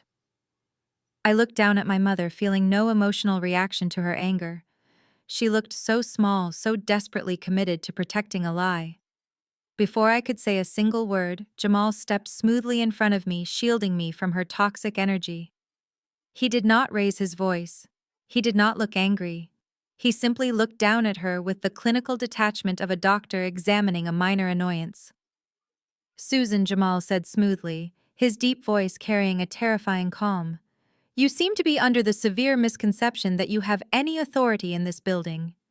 My mother sputtered, her face flushing a deep, angry red. "I am the mother of the author," she snapped, trying to stand taller. "This is a private exclusive event. You are not on the guest list, Jamal." Jamal let out a short, cold laugh. "Susan, I am the only reason this event is even happening," he replied, leaning down slightly to meet her eye level. "I signed the contract for this ballroom 6 months ago. I paid the $20,000 catering deposit using my own corporate credit card. Legally speaking, I am the official host of this evening. You and your daughter are just drinking my champagne. Now please step aside before I decide to cancel the open bar." Susan's mouth dropped completely open. She looked from Jamal to me, completely paralyzed by the sudden reminder of the financial reality. She slowly lowered her arms, taking a defeated step backward. Jamal offered me his arm once again. We walked right past my mother, leaving her standing frozen near the entrance, and made our way directly into the center of the crowd. The real party was just getting started. The sea of guests naturally parted for us as we glided across the ballroom floor. It was like watching a perfectly choreographed dance of severe discomfort. Daniel corporate colleagues, the exact same men who had sat at my dining table and drank my expensive wine for years, nervously averted their eyes, or suddenly found their half-empty champagne flutes incredibly fascinating. The younger internet influencers, sensing a sudden and dramatic shift in the room energy, subtly adjusted their bright smartphone cameras to capture the unfolding drama. Jamal and I did not stop walking until we reached the very front row, standing directly beneath the raised stage where the guests of honor were holding court. Up on the platform, Daniel and Brittany looked like the artificial plastic toppers on a cheap wedding cake. Brittany was posing with her ghost-written book held delicately against her chest, making absolutely sure the glittering crystal chandeliers caught the light on the massive, completely unpaid-for diamond ring Daniel had recently placed on her finger. Daniel was standing right beside her, wearing a brand-new custom tuxedo that I now knew was financed entirely by the stolen Social Security number of the smiling woman standing next to him. When his eyes finally met mine in the crowd, a brief flash of genuine, undisguised terror crossed his face. But his massive, fragile ego quickly overrode his fear. He honestly assumed I was there to beg for him back. He assumed I was there to cause a messy, highly emotional scene that would only serve to validate his twisted narrative. He stepped confidently toward the exact center of the stage and gently tapped the silver microphone. The soft thumping sound echoed heavily through the massive speakers, signaling the live jazz trio to immediately cease playing their instruments. The sprawling ballroom quickly fell into a hushed, incredibly heavy silence. Daniel cleared his throat loudly, adjusting his stolen tuxedo jacket, and flashed his signature charismatic smile at the massive sea of expectant faces. "Thank you all so very much for coming out tonight to celebrate the official release of Living Your Truth." Daniel began, his voice projecting a smooth, sickeningly warm resonance. "I know the past few weeks have been incredibly challenging for both of us. There have been vicious rumors, there has been deep personal pain, and there have been people who desperately tried to tear us apart out of pure, unadulterated bitterness and jealousy." He paused dramatically to let the words sink in, looking down directly at me with a sickeningly condescending smirk. He was actually trying to publicly shame me in front of his entire corporate leadership team while I stood there silently. But true, undeniable love always requires immense courage. He continued, placing a gentle, protective hand over Brittany's sparkling silver maternity dress.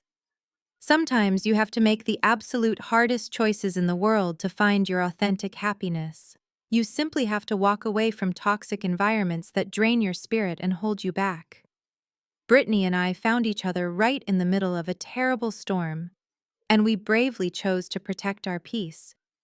We chose to build a beautiful life founded on honesty, mutual respect, and absolute unwavering devotion. A few of the naive influencers in the front row actually let out soft, sympathetic sighs, completely manipulated by his heavily practiced delivery. Brittany leaned her head gently against his broad shoulder, looking up at him with wide, adoring eyes. She was playing the exact role of the rescued princess, perfectly, completely oblivious to the horrifying fact that her knight in shining armor was actively driving her into inescapable federal debt.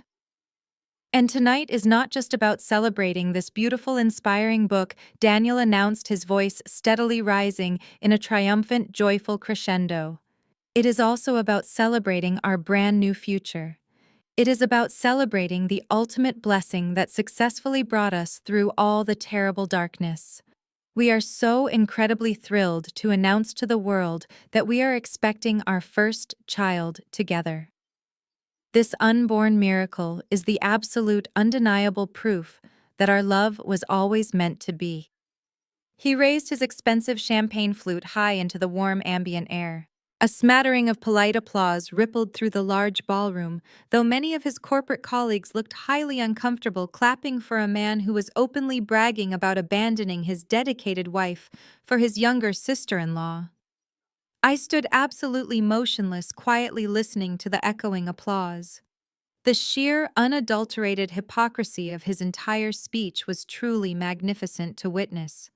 He had built a towering castle made entirely of gasoline-soaked matches, and he was currently holding a lit torch directly over it. Jamal leaned slightly toward me, never taking his dark eyes off the stage. Jamal leaned slightly toward me, never taking his dark eyes off the stage. "It is time," he whispered, his voice steady. He reached into the pocket of his tailored charcoal suit jacket, retrieving a sleek black USB drive. He held it tightly before stepping out from the front row. The polite applause from the wealthy executives and internet influencers was fading, but it stopped entirely the second Jamal placed his polished shoe onto the first step of the wooden stage staircase. He ascended the stairs with the deliberate pacing of a judge walking to the bench. The sudden movement caught Daniel's attention. Daniel turned his head, his charismatic smile freezing instantly. The color drained from his cheeks as he watched the brilliant doctor approach him. Brittany also turned, her eyes widening in panic. She took a step backward, clutching her ghost-written book tightly against her chest as a makeshift shield. Jamal did not look at Brittany. He simply walked right past her, leaving a trail of absolute silence. The grand ballroom held its collective breath. You could hear the faint hum of the air conditioning and the nervous shifting of shoes against the polished floor. The jazz trio stared wide-eyed at the unfolding drama. Jamal reached the center of the platform and stopped directly in front of Daniel. My husband stood paralyzed, his knuckles turning white as he gripped the microphone stand. He wanted to speak, but his cowardice kept his mouth firmly shut. Jamal smoothly reached out and pulled the silver microphone from Daniel's trembling hand. Daniel let it go without a protest, stepping back like a disciplined child. Jamal turned to face the massive crowd of affluent guests, his posture incredibly straight, projecting an aura of complete command. He raised his left hand and gently tapped the microphone twice. The sharp sound echoed violently off the vaulted ceiling, guaranteeing that every single eye was locked onto him. "Good evening, ladies and gentlemen," Jamal began, his deep voice filling the sprawling space. "Please forgive the sudden interruption to these beautiful festivities. I know you are all eager to celebrate the release of this lifestyle book and to toast the happy couple. I certainly do not want to take away from the incredible narrative that Daniel has just shared with all of you. Finding true love through adversity is indeed a beautiful concept. Overcoming toxic environments to build a life of honesty is something we should all strive to achieve. Therefore, as Brittany's legal husband, I felt it was absolutely necessary for me to come up here tonight and personally congratulate them both. I want to sincerely congratulate them on their profound honesty and their unwavering commitment to the absolute truth. A wave of confused murmurs washed over the front rows. The corporate vice presidents exchanged bewildered glances, completely unsure how to process the fact that the legal husband was calmly blessing his wife affair on a public stage. Susan, my mother, was still standing near the entrance, covering her mouth with both hands in sheer horror. She knew exactly what Jamal was capable of, and she knew his polite words were nothing but the calm before a catastrophic storm. Daniel swallowed hard, looking desperately at the exits, realizing too late that he was completely trapped under the bright stage lights. Brittany forced a terrified smile, foolishly believing for 1 second that Jamal was actually taking the high road and letting her go peacefully. But Jamal was not finished. He turned away from the microphone slightly and looked toward the back of the ballroom, directing his piercing gaze toward the elevated audio-visual booth where a young technician was sitting behind a massive soundboard. "Excuse me," Jamal called out to the technician, his voice echoing loudly. The young man jumped slightly, leaning forward over his controls. Jamal held up the small black USB drive so the entire room could see it clearly. "I handed this drive to your event coordinator earlier today with some special congratulatory materials," Jamal stated calmly. "Could you please do me a massive favor and switch the main projector screen input to HDMI 2?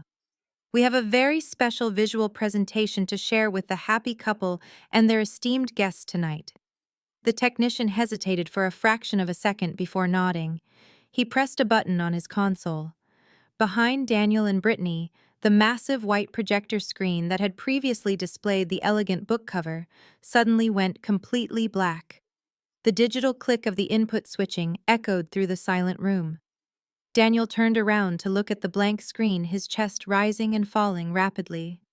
The trap was finally sprung, and there was absolutely nowhere left for them to run or hide from the severe consequences of their own incredibly selfish choices. The massive projector screen behind them flickered for a brief second, before illuminating the entire stage with a blinding white light. A collective gasp rippled through the front rows of the audience as the high-definition image came into sharp focus. It was not a romantic montage of the happy couple. It was a massive, clearly enlarged snapshot of a forensic accounting report, complete with official federal tax watermarks and highlighted credit card statements. I walked up the wooden steps of the stage, my emerald silk dress flowing gracefully around my ankles. I stepped right up to Jamal, and he smoothly handed the silver microphone to me. Daniel tried to lunge forward to grab it back, but Jamal simply shifted his weight, using his broad shoulders to physically block Daniel from coming anywhere near me. I turned to face the crowd, holding the microphone firmly. "Daniel just told you all a deeply moving story about choosing honesty and walking away from a toxic environment," I said, my voice projecting crisp and clear across the ballroom.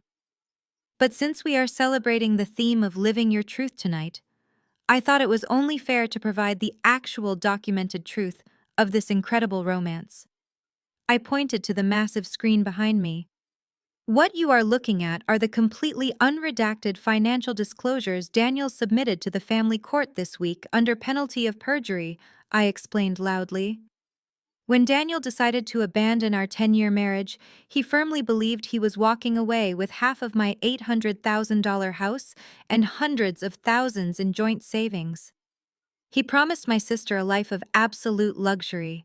Unfortunately for both of them, my house is legally protected by a premarital corporate entity, and I legally secured every single dollar of my own income. Daniel currently has a net worth of exactly $0. A loud murmur of shock erupted from the corporate executives in the crowd. Daniel, regional vice president, stared at the screen, his face twisted in utter disgust. Brittany whipped her head around to look at Daniel, her eyes wide with sudden panic. "You told me the assets were just temporarily frozen," she hissed at him, her microphone picking up the frantic whisper. "Oh, he is completely broke, Brittany," I said directly to her, making sure the entire room heard every word. But the truth actually gets much worse. Because Daniel had no money to fund this lavish lifestyle, he had to get creative. Look closely at the highlighted accounts on the screen. Brittany turned her attention back to the massive projection. Her eyes scanned the documents, and I watched the exact moment her reality completely shattered. The color drained from her perfectly contoured face. She stumbled backward, her high heels catching on the carpeted stage. "Those are 6 different premium credit cards," I announced to the audience, "and they were all opened in the last 30 days. But Daniel did not use his own name. He used Brittany's social security number. He committed identity theft against the woman he claims to love. He maxed out every single card to pay for a cheap motel room, expensive dinners, and the catering deposit for this very party. He has racked up over $150,000 in high-interest debt under her identity in less than a month." The ballroom erupted into pure chaos. People were loudly whispering, pointing fingers, and covering their mouths in shock. The internet influencers who were recording the speech just moments ago were now zooming in on the federal documents, broadcasting Brittany's financial ruin to her thousands of followers in real time. But he did not stop there. I continued raising my voice to cut through the noise. Daniel also applied for a $250,000 commercial loan by forging Jamal's signature and using Jamal's medical license. That specific federal fraud is currently being flagged by the IRS. Daniel is not a successful businessman. He is not a wealthy savior. He is a parasite who drained my bank accounts for a decade, and the absolute second he lost access to my money, he immediately started draining yours. Brittany let out a piercing, hysterical scream. She lunged at Daniel, slamming her fists against his chest. "You ruined my life," she shrieked, completely forgetting about her carefully curated public image. "You told me you were rich. You stole my identity. My credit is completely destroyed." Daniel grabbed her wrists, his face red with absolute humiliation and rage. "Stop it!" he yelled back at her, struggling to maintain his balance on the stage. "I did this for us. I did this to protect our baby." Jamal stepped forward, taking the microphone back from my hand. He looked at Daniel with an expression of pure, chilling pity. "About that baby, Daniel," Jamal said smoothly. "Let us talk about the next slide." Jamal raised his hand again, signaling the young technician in the audio-visual booth.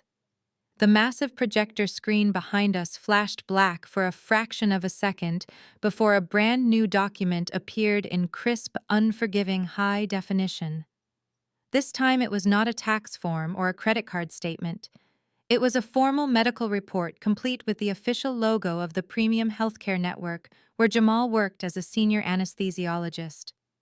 Daniel let go of Brittany's wrists, stepping back as he stared up at the clinical document.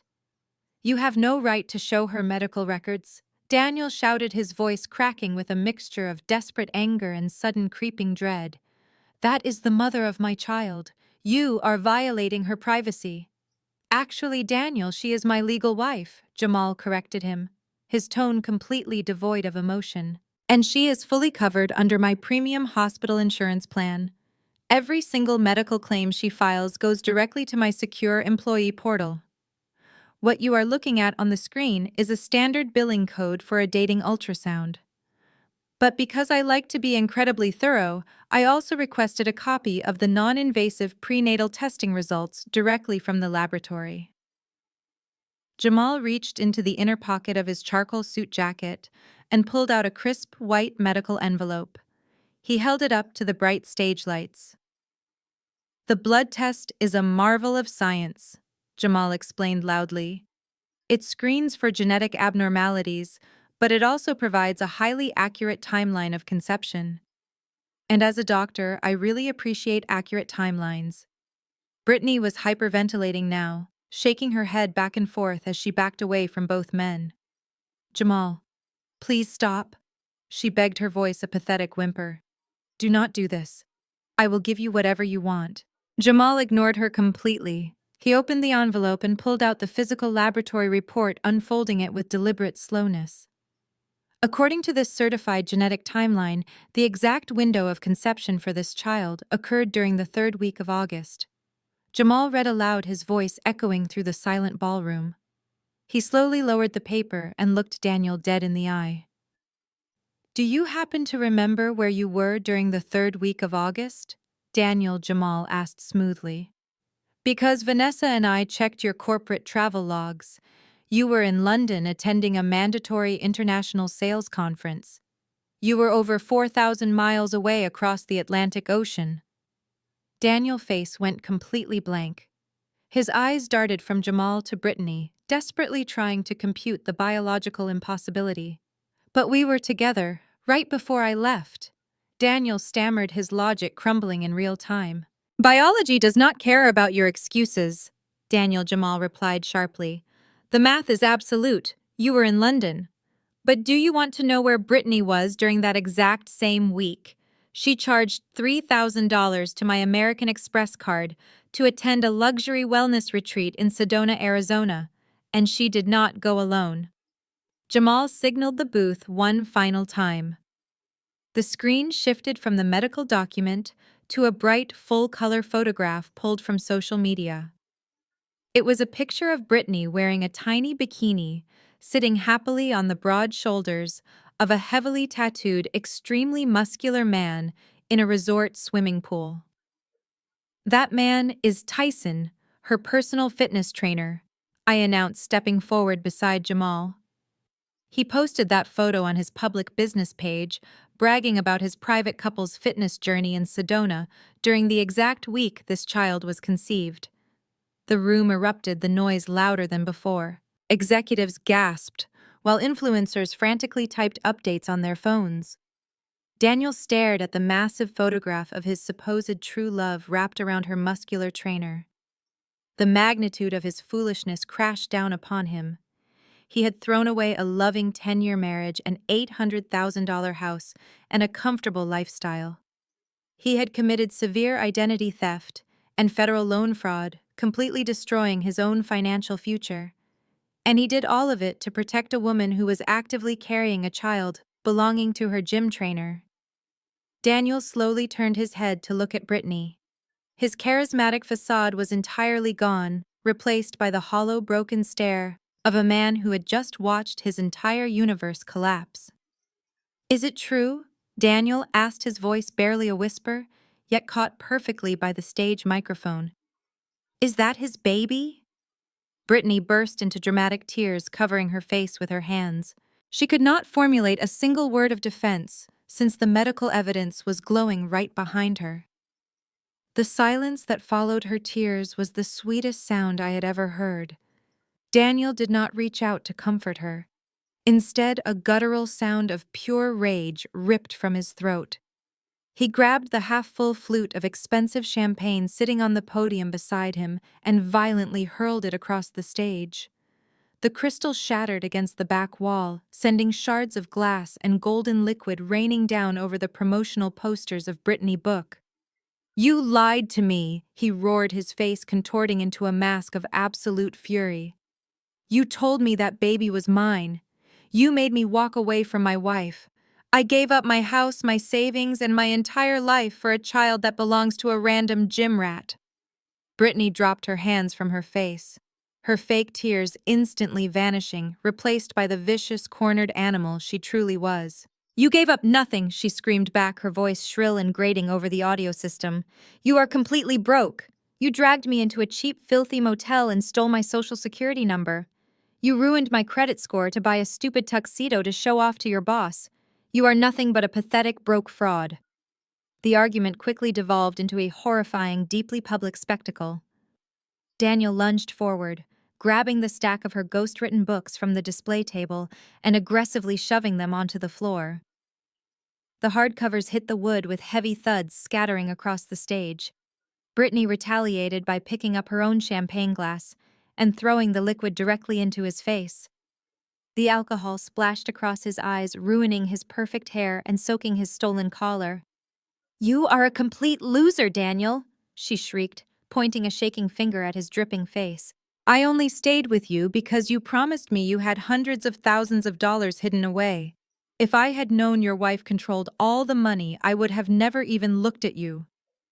Daniel wiped his burning eyes, his chest heaving with exertion. You are a manipulative gold digger who cannot even afford her own fake designer bags, he spat back, taking a menacing step toward her. I am going to a federal prison because of you. I committed federal wire fraud to buy you the lavish lifestyle you aggressively demanded. Down in the audience, the final remnants of polite society completely evaporated. Daniel, regional vice president, stood up, his face pale with utter shock and professional disgust. He buttoned his suit jacket tightly and immediately headed for the exit, followed closely by the rest of the senior corporate executives.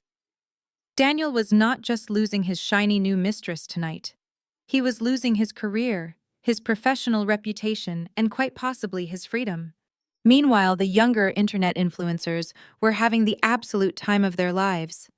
Glowing smartphone cameras were held high, capturing every single second of the brutal screaming match.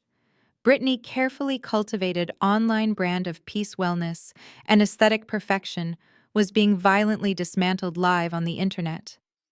My mother finally broke free from her frozen paralysis. Susan rushed toward the stage, her designer high heels clicking frantically against the polished wooden floor. "Stop it!" she shrieked, waving her arms wildly in the air. "Both of you need to stop this right now. You are making a terrible scene. People are recording you with their phones. You are ruining the family name." But neither Daniel nor Brittany even registered her desperate presence. They were entirely too busy tearing each other to absolute shreds. Daniel kicked a wooden promotional stand, snapping the thick wood in half with a loud crack.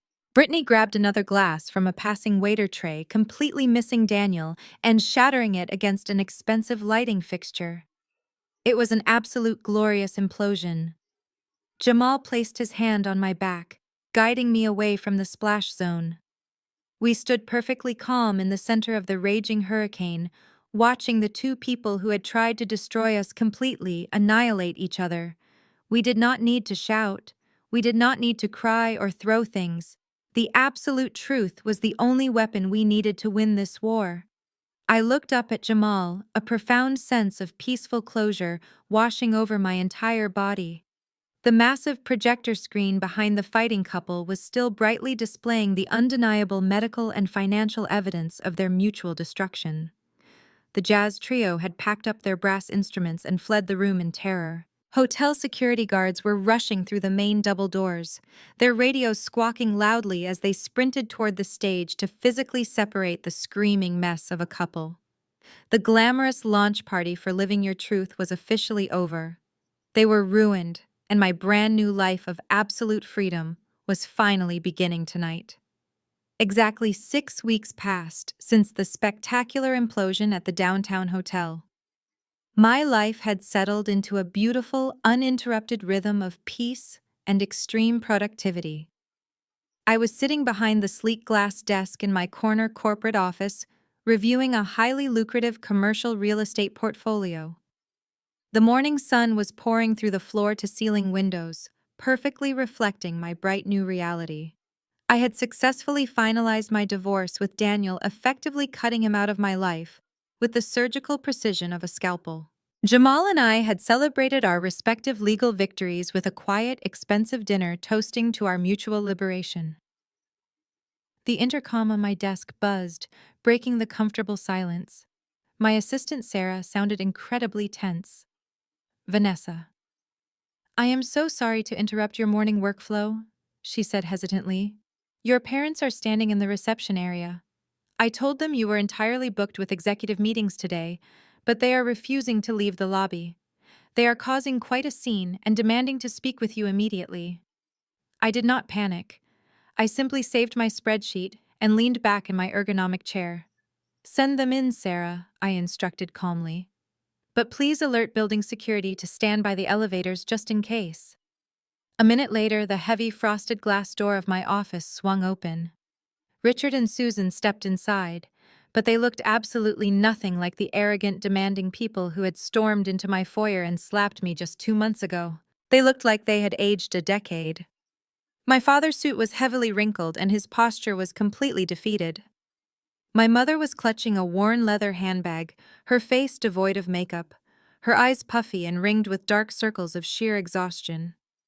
They stood awkwardly near the doorway, intimidated by the sheer scale of my corporate success. Please have a seat, I offered, gesturing to the two modern leather chairs opposite my desk. I kept my voice perfectly neutral, treating them exactly like high-risk clients who had just defaulted on a massive loan. They sat down tentatively. My mother immediately burst into fresh dramatic tears. "Vanessa, we are completely desperate," she sobbed, twisting a tissue frantically in her hands. "We did not know where else to go." "You have to help your sister." I folded my hands neatly on my desk. "What exactly is the emergency?" Susan, I asked, refusing to call her mom. My father cleared his throat, staring down at his scuffed shoes. "The fallout from the party was catastrophic," he muttered, his voice shaking. Daniel completely vanished. The second he realized the baby was not his, and the IRS was launching a formal investigation into the forged medical clinic loan, he packed his bags and fled the state. "We think he is hiding somewhere in Nevada, but he blocked all of our numbers. He completely abandoned Brittany." "And what about her fitness trainer?" I asked, completely unbothered by Daniel's cowardly exit. It sounded exactly like the Daniel I knew. "Tyson blocked her on every social media platform the very next morning," Susan wailed loudly. "He wants absolutely nothing to do with the child." "But that is not even the worst part, Vanessa. Because Daniel opened all those credit cards using Brittany's social security number, the banks are holding her legally responsible for the entire $150,000 debt. The hotel from the launch party is suing her for the damages to the ballroom. Her book publisher dropped her contract entirely and is demanding their advance back." Richard finally looked up, his eyes pleading. "She is facing legitimate fraud charges, Vanessa. The creditors are circling like vultures, and the legal fees are astronomical. We completely drained our retirement savings trying to retain a criminal defense attorney for her, but it is not nearly enough. We need a loan. We know you just closed that massive commercial property deal. You have the liquidity. We are begging you to write us a check for $200,000 to save your sister from going to federal prison." I stared at them, letting the absolute breathtaking audacity of their request hang in the silent air. They had defended the woman who slept with my husband, they had demanded I sign over my house to her, and now they wanted me to finance her criminal defense. A cold, quiet laugh escaped my lips. "You are asking me to bail out the woman who actively participated in destroying my marriage," I stated, ensuring my words were razor sharp. "You stood in my hallway, slapped me across the face, and told me my masculine ambition was the reason Daniel cheated. You proudly chose your golden child. You enabled her toxic, narcissistic behavior for 34 years. You built this exact monster, Richard, and now you are shocked that she is eating you alive." "But she is family," Susan pleaded, reaching across the desk. "I do not have a family," I corrected her, instantly pulling my hands out of her reach. "I have a highly successful real estate career, a beautiful, fully paid-off home, and zero emotional baggage. You chose to invest your entire lives into Brittany. Now you get to sit back and watch your investment go completely bankrupt. You will sink with her." I opened my top desk drawer and pulled out a crisp, heavy envelope. I slid it across the glass surface toward my father. He reached for it eagerly, his eyes lighting up with the foolish hope that I had actually written them a check. He tore the envelope open and pulled out the single sheet of paper inside. His face instantly drained of all remaining color. "That is a formal, legally binding cease and desist letter drafted by my corporate attorney," I explained, standing up from my chair to signal the end of the meeting. "It explicitly prohibits you, Susan and Brittany, from ever contacting me, stepping foot on my property, or entering this commercial building again. If you violate it, I will have you arrested for harassment." Security guards appeared in the open doorway, their presence a silent, undeniable threat. My parents stared at the legal document, finally understanding that the well had permanently run dry. The scapegoat had officially left the building. "Please escort these two individuals to the ground floor," I instructed the guards. I sat back down, opened my laptop, and went right back to work, never looking at them again. The heavy frosted glass door clicked shut, sealing my past exactly where it belonged, on the outside of my life. Fast forward exactly 2 years. The crisp electric autumn air of Chicago whipped around the edges of a stunning, exclusive downtown rooftop terrace. I was standing near the sleek glass railing, holding a crystal flute of vintage champagne, looking out over the glittering city skyline that I now literally owned a significant piece of. Tonight was not just a regular corporate networking event. It was a massive celebration of my official promotion to senior managing partner at my commercial real estate firm. I had spent the last 24 months completely unburdened by the parasitic weight of my previous marriage and my toxic biological family. Without them draining my energy and my bank accounts, my career had absolutely skyrocketed. My $800,000 house in the suburbs was entirely paid off. My investment portfolio had tripled in value, and I was thriving in a way I had never thought possible. A familiar, commanding presence stepped up to the railing beside me. Jamal clinked his glass against mine, a genuine, relaxed smile crossing his face. He looked incredibly sharp in a tailored midnight blue suit, radiating the quiet confidence of a man who had successfully reclaimed his entire empire. He had not just survived the betrayal, he had completely leveled up. He recently opened 2 brand new private anesthesiology clinics, both highly successful and entirely under his own name. We had not bonded over our shared trauma. We had bonded over our mutual refusal to be victims. Over the past 2 years, Jamal had become the most loyal, trusted member of my chosen family. We celebrated holidays together, we consulted each other on major financial investments, and we protected each other, peace with ruthless dedication. We rarely wasted our breath talking about the people we left behind, but the corporate grapevine always found a way to deliver the ultimate punchline. Daniel never resurfaced in Chicago. The last credible rumor placed him working under the table at a dingy dive bar in a dusty Nevada desert town, living in constant, agonizing fear of the federal IRS agents who were still actively hunting him for the forged commercial medical loan. He traded his tailored suits and his corporate arrogance for a life of permanent paranoid hiding. As for my sister and my parents, they were currently trapped in a suffocating purgatory entirely of their own making. My mother and father were ultimately forced to sell their comfortable suburban family home just to pay off Brittany's massive court-ordered restitution and her staggering legal defense fees. They avoided federal prison, but they lost absolutely everything else. They were now crammed together into a tiny, depressing 2-bedroom apartment on the outskirts of the city. Susan and Richard were spending their golden retirement years raising the screaming toddler of a heavily tattooed fitness trainer who had legally signed away his parental rights to avoid paying a single dime of child support.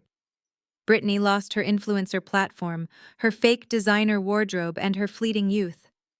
She was permanently tethered to the parents who had enabled her into absolute ruin, while boxes of her canceled lifestyle book gathered dust in their cramped living room.